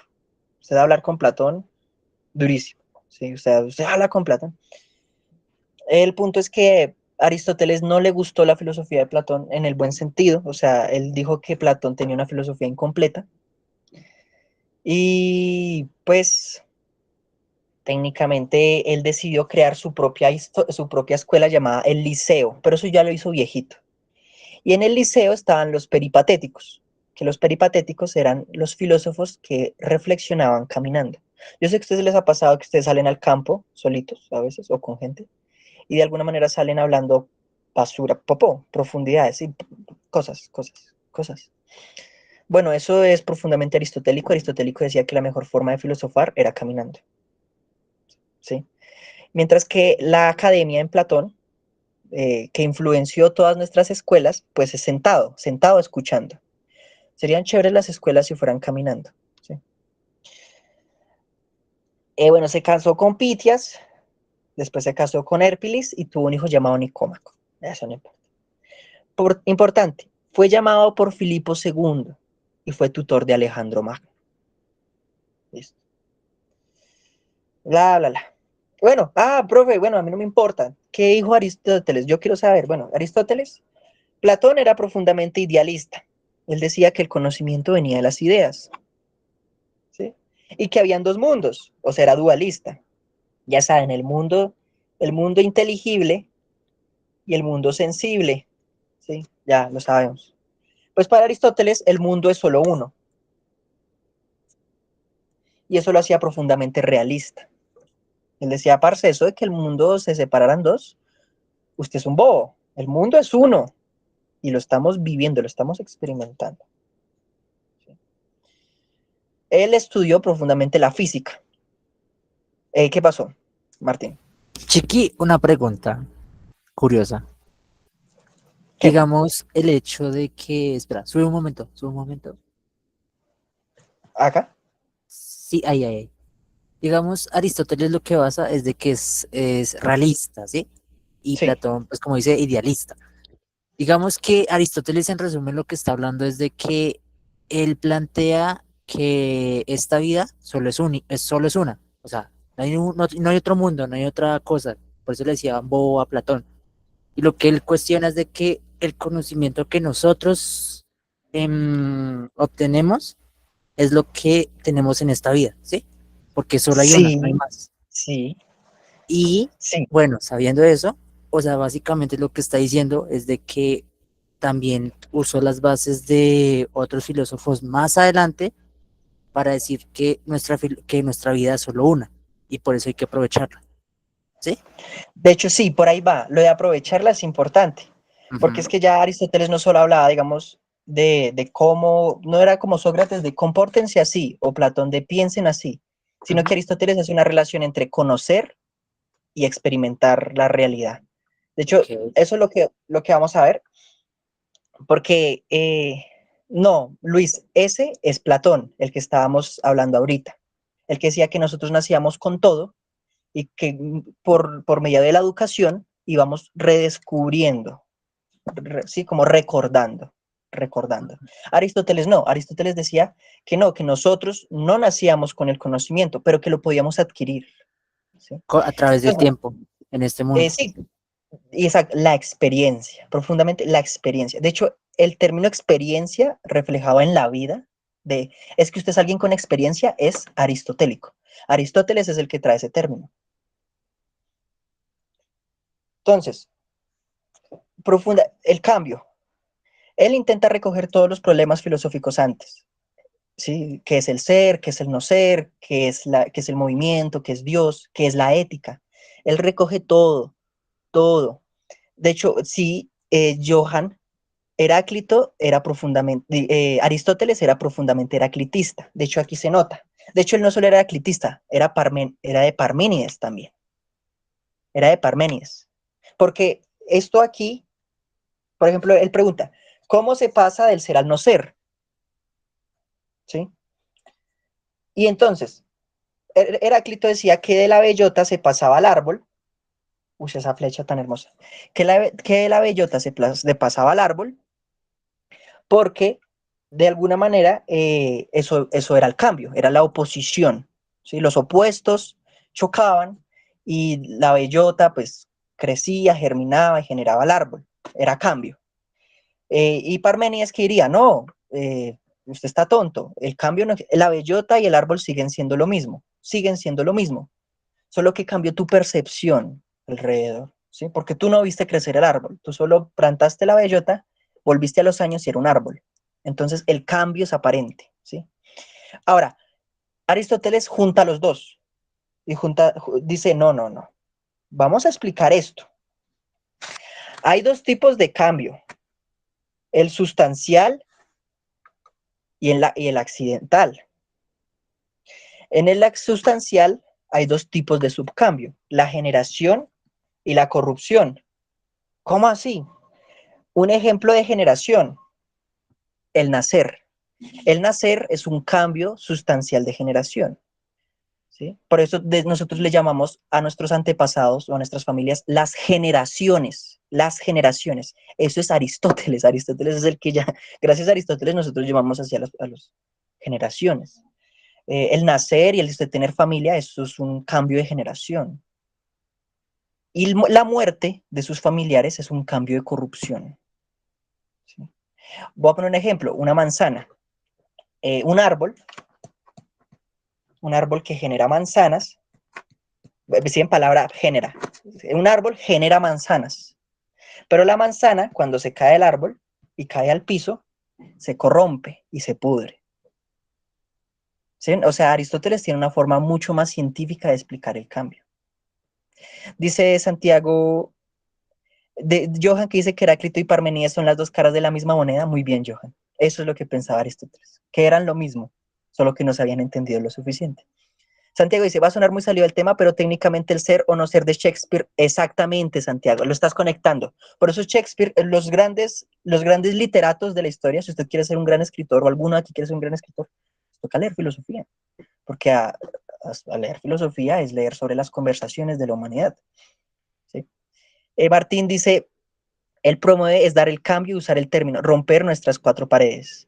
Sí, sí, sí. O sea, es que de alguna manera el problema de Heráclito, por ejemplo, es que decía que el cambio no se podía, valga la redundancia, cambiar. O sea, el cambio era algo que usted no podía mover, que usted no podía influir. Y Parménides decía lo contrario. No, el cambio sí se puede influir. De hecho, el cambio no existe. Usted puede influir en eso, ¿sí? Pues Aristóteles como que juega con los dos. Ahora, segundo tipo de cambio, el accidental. Un ejemplo de cambio accidental, el que ustedes hayan nacido en Colombia. Eso es un cambio accidental. Tiene generación, tiene un cambio de generación porque usted se generó en Colombia, pero el que usted se haya generado específicamente en Colombia o en Perú es un cambio accidental, es un accidente. De ahí viene la palabra accidente. De hecho, cuando uno ve un carro que se choca, dos carros que se chocan, y uno dice, ay, es que ocurrió un accidente. Es Aristóteles reviviendo, es Aristóteles saliendo del mundo de las ideas y diciendo, miren, los odio. Entonces, existen tres tipos de cambios accidentales o tres tipos de accidentes. El cuantitativo, el cualitativo y el locativo. ¿Creen que me pueden dar un ejemplo de cada uno? Un ejemplo de un cuantitativo, un cualitativo y un locativo.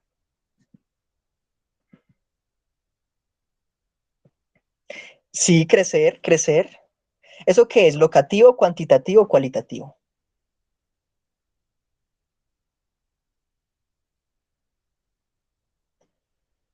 De hecho, ya lo están. Sí, sí, claro, porque crecer se puede decir que es tanto de cambio de generación, pero también es cambio cuantitativo. Es de los dos, porque usted va aumentando en edad. Usted no reduce en edad.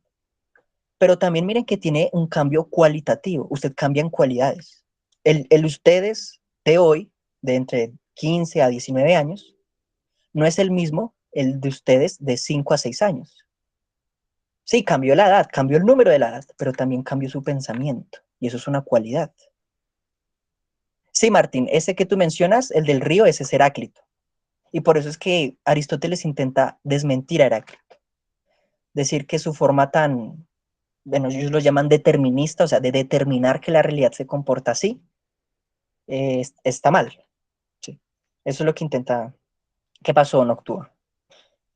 Entonces, por ejemplo, el que ustedes nazcan en una zona aleatoria, Perú, volvemos a Bolivia, Bangladesh, que son países no malos, pero bueno, ya saben, son países que se les critica mucho.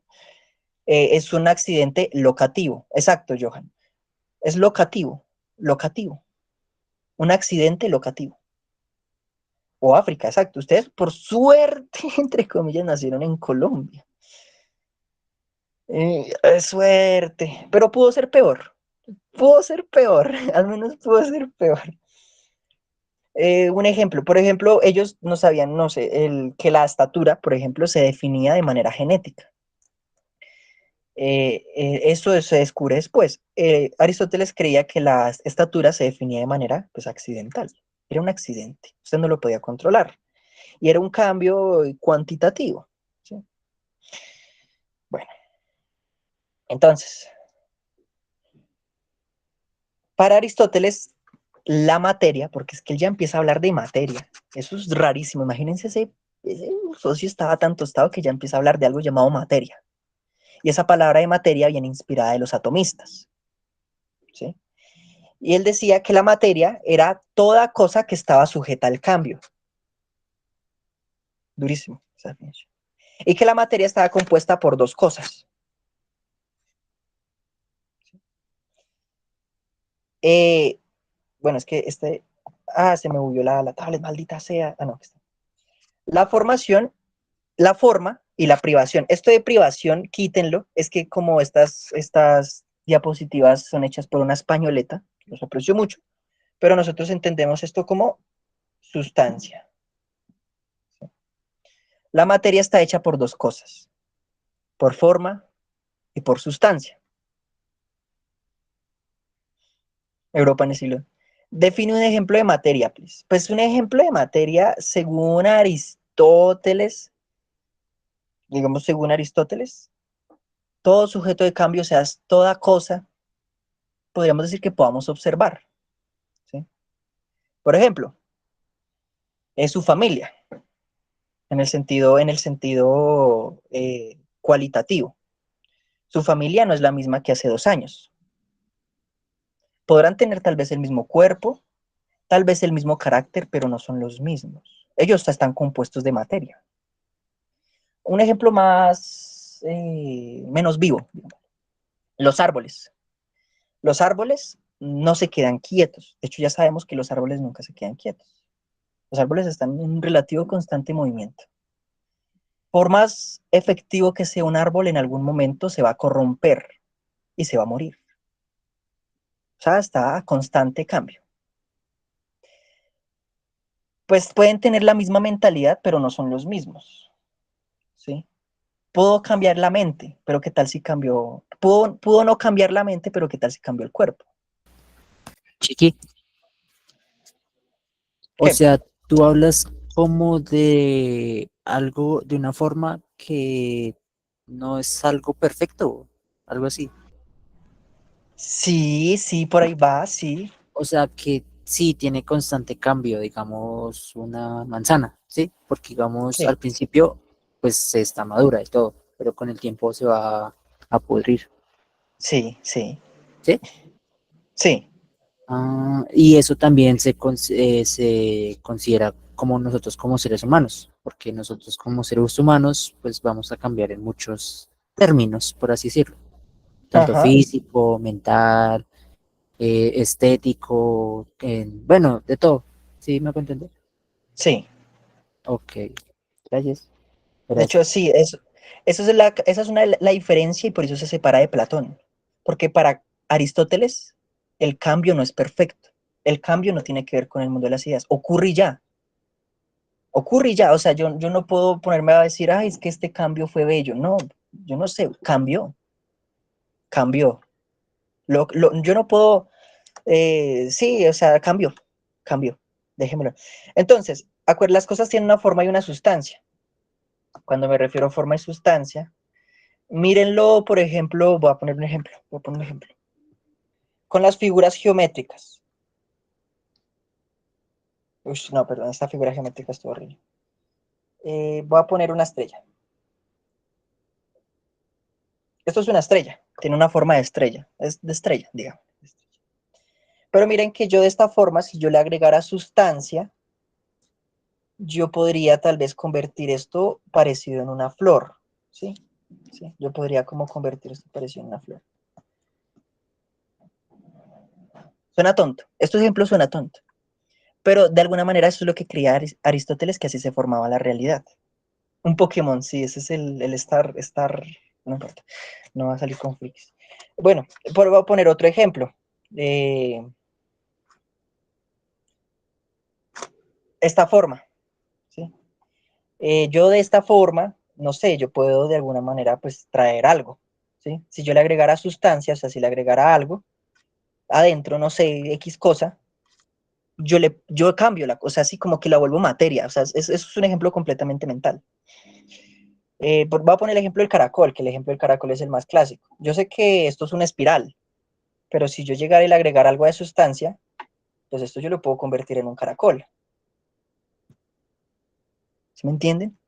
¿Sí me entienden? Exacto, Paula. También, ya empezó análisis de imagen. Sí, exacto, Paula. Eso hace pensar que en los átomos de algo pequeño se forma algo más grande. Y de hecho, porque exacto, él cuando plantea lo de la materia, él viene inspirado de los atomistas, que los atomistas planteaban que no existía el vacío, que, que habían cositas súper chiquitas, las cuales nosotros no podíamos ver y no podíamos separar, pero que conformaban las cosas. Y eso lo llamó Aristóteles la materia. Y esas cositas chiquitas también tienen forma. Y miren, de hecho, de alguna manera está loco, ese man está loco. Y si ya se va a acabar la clase, dime no, ya se va a acabar.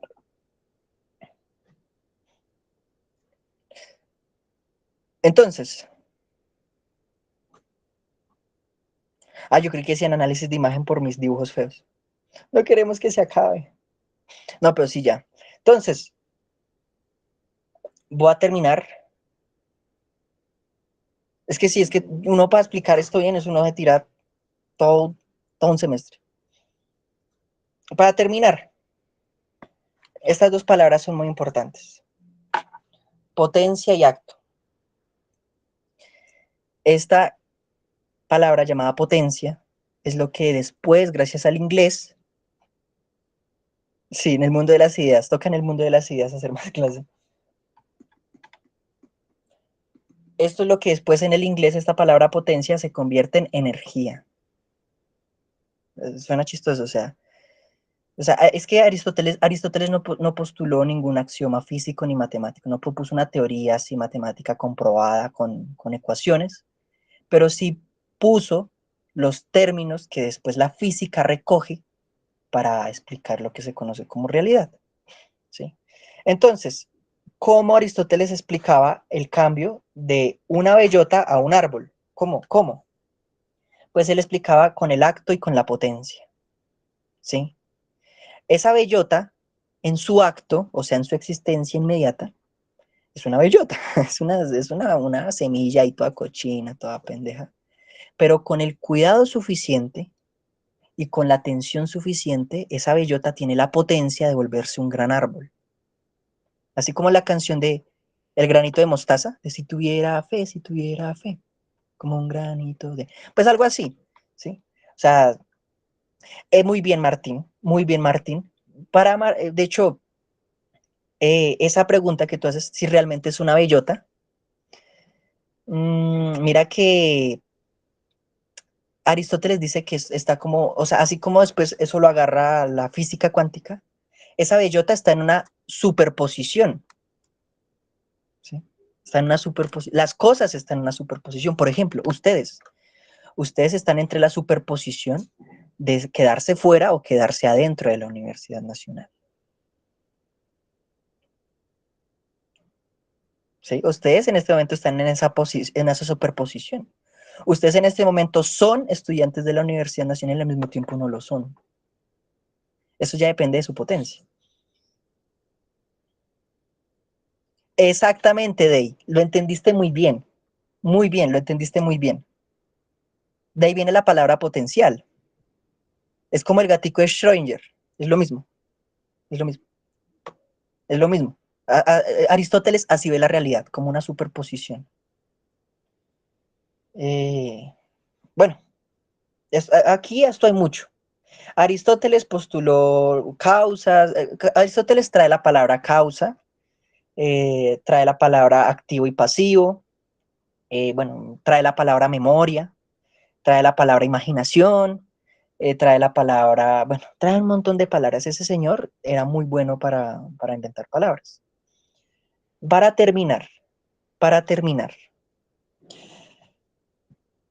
Aristóteles no solo habló sobre la física, también habló sobre la ética.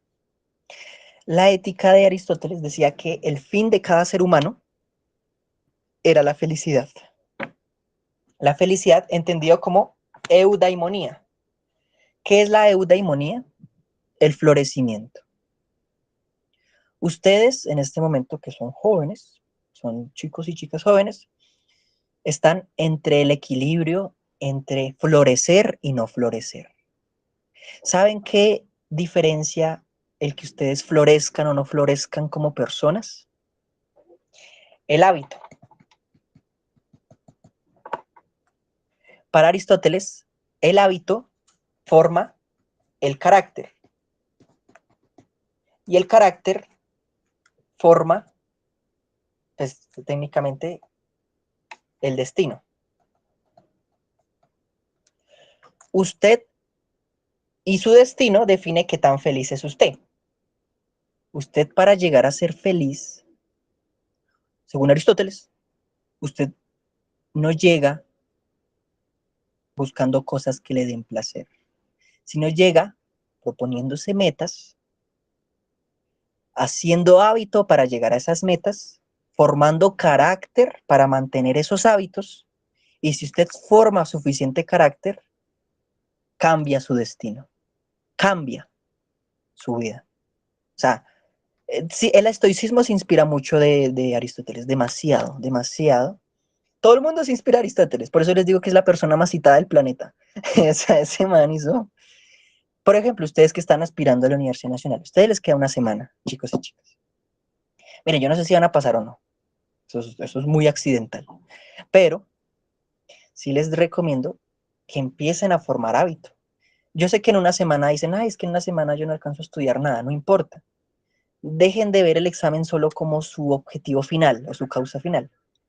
Vean también, lleven su carácter a su máxima, a su máximo potencial. Inténtenlo. Estudie en una hora. Si usted no estudia, si usted estudia 0 horas, estudie 15 minutos diarios. Si usted estudia 2 horas, esta semana estudie 3. Ah, es que me da pereza. Pues ahí está su carácter. El que tanto usted se puede gobernar. ¿Sí? Exacto, Carol. Muy bien. Él decía que somos lo que hacemos día a día. De modo que la excelencia no es un acto, sino un hábito. Y eso era, por eso, ese hombre conectó toda la filosofía, o sea, es que ese hombre estaba tostado, conectó biología, conectó matemáticas, conectó física, conectó ética y política, que él también tiene escrito sobre política. Por ejemplo, él dice, hay que tener clases hasta la madrugada. Esa motivación, esa potencia, utilícenla. Ahorita para la clasecita, hagan preguntas. Porque es que al final lo que concluye Aristóteles, y por eso es que Aristóteles como que ahí en adelante la filosofía se vuelve muy famosa, es que la filosofía no es solo pensar por pensar, sino también es motivarse, ¿sí? Si usted se motiva a sí mismo, usted está haciendo filosofía. Sí, el man hacía de todo, era una Barbie, literal. Y bueno, también él habló mucho sobre la amistad, ¿sí? Eh, él habló mucho sobre la amistad.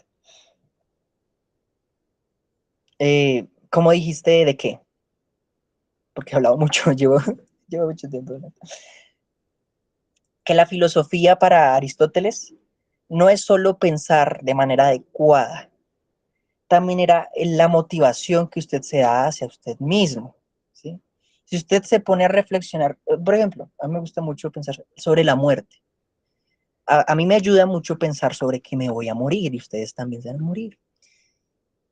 Y que su vida es solo una. Y eso lo motiva a usted a hacer cosas. Porque, es que me da pereza. Pues bueno, cuando usted esté muerto, ni pereza va a tener. Y eso para Aristóteles también es filosofía. Filosofía no es solo pensar en cosas complejas, sino también el automotivarse a hacer las cosas. ¿Sí? Sí, es que exacto, la filosofía no es solo. Y de hecho, muy bien lo que dice Paula, la magia de la amistad. Este mundo para Aristóteles era difícil, él lo sabía. Y tal vez la única forma en la que podemos sobrellevar el mundo es con la amistad. Y hay diferentes tipos de amistad. Él se refiere a la amistad honesta, la amistad virtuosa, la amistad, esa persona que lo motiva a usted a ser alguien mejor. Para Aristóteles esa es la mejor amistad. Si usted tiene esos conocidos, esas conocidas, y usted cada día lo motivan a ser mejor, nunca los pierda. Eso es oro. Eso es oro. Y eso lo lleva a su florecimiento como persona. Entonces, bueno, ya. De hecho, yo siento que este prunal tiene mucho de eso. Ustedes hacen amistades, no solo para charlar, sino también para pasar, para motivarse, para estudiar. Y aprovechen estos espacios. Y bueno, este man hablaba mucho más. Sí, es que el Aristóteles tiene, por eso es que este papá, bueno, ya como para bajar un poquito la idea, porque el problema es que Aristóteles era profundamente machista. Era profundamente machista. Entonces, no, cójanlo con las pinzas. Y ya. Literalmente, sí. Pues sí se puede, hay un poquito de bullying. Desde que pongan límites, no pasa nada. No era basado. No, él era profundamente machista. Mala. Jodido. Ese manera. De hecho, en filosofía, en las aulas, a Aristóteles no se le dice Aristóteles, sino Machistóteles, de lo machista que era. Era profundamente machista, sí.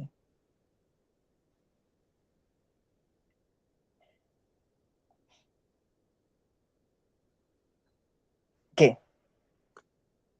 Uy, bueno, para hablar de Vinland Saga, y sí me tomó toda la semana. Ahí me tomó toda la semana hablar de Vinland Saga. Bueno, para terminar, voy a responder la pregunta que me hizo Carol. ¿Por qué Platón lleva al fascismo? Así súper rápido. Y esto es como más... Entonces, Platón habla sobre el rey filósofo. El rey filósofo es una figura digámosle, autoritaria. Porque es que a Platón no le gustaba la democracia. Entonces él creía que el gobierno era más eficiente si una sola persona lo tomaba. Eso en el fascismo es lo que se conoce como el líder carismático. Hitler, Mussolini, Trump, digámosle Trump, son líderes carismáticos, ¿sí? Maduro, pues que Maduro era Maduro no era tan carismático. Netanyahu, profundamente Netanyahu. Cuando me refiero al líder carismático, yo sé que ustedes dirán, es que Maduro o Stalin eran así. Otra característica. Platón decía, lo que tú mencionaste, Carol, que si usted tiene una labor en la sociedad, tiene que cumplir con ella. ¿Qué significa eso? Que si usted nació siendo granjero, le toca morir siendo granjero. Y si su familia es un pobre diablo de granjeros, pues les tocó seguir siendo granjeros. Eso en el fascismo es la división social del trabajo.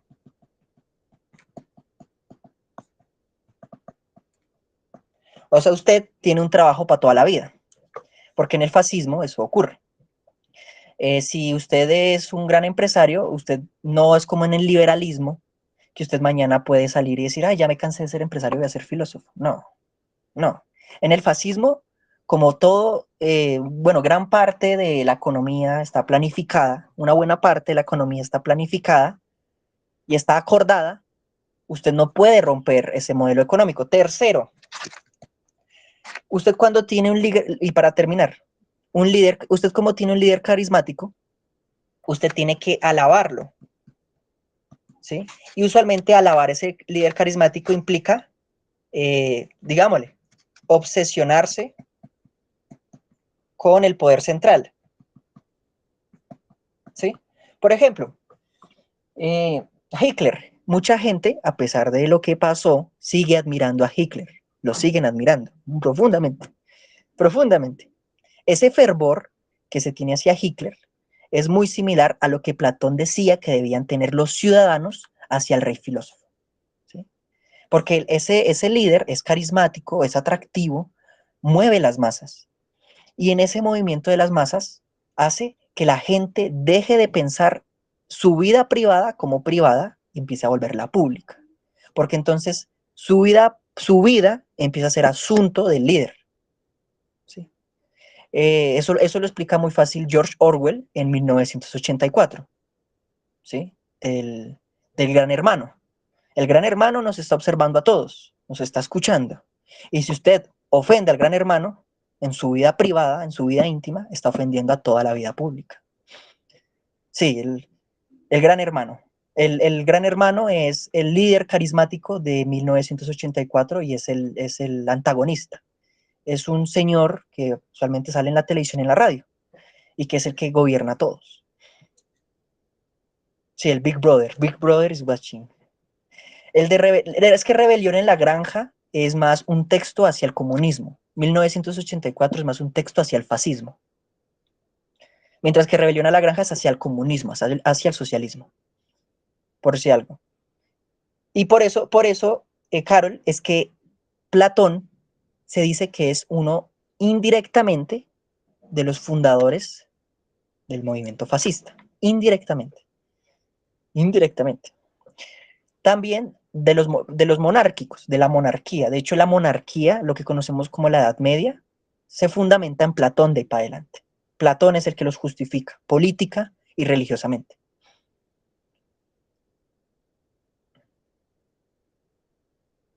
Uy, sobre Leucipo, pues es que él es automista. O sea, la verdad lo explicaría, pero es que se me va el tema. O sea, de hecho, yo estoy quemando tiempo que no tengo. Perdóneme, yo sé que ya tienen ya, si no me equivoco, análisis de imagen y quemé 20 minutos. Pero yo respondo preguntas. Cualquier cosa me etiquetan y yo no tengo problema en enviarles un audio o algo así.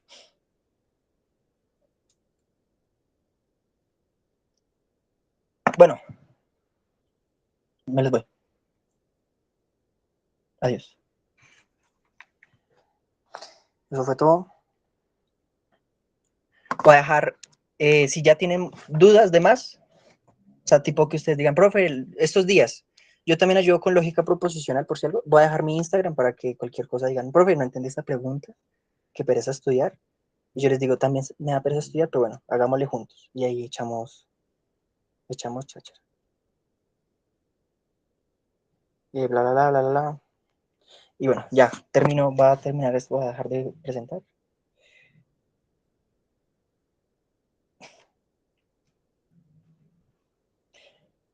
Y los dejo libres. Ay, sí que muchas gracias. El más teso, de verdad. No, gracias por invitarme. Tenerte por aquí, la verdad. El mejor. Buena suerte. Ay, Bueno, una pregunta. ¿Brian ya llegó? Porque puede que ahora ya no haya llegado. Yo pensé, ahí está. No mentiras, mentiras, mentiras. Pero sí, chicos, muchísimas gracias por la clase. El mejor. no, es con gusto, es con gusto. Ya cualquier cosa, buena suerte en el examen, si no nos alcanzamos a ver.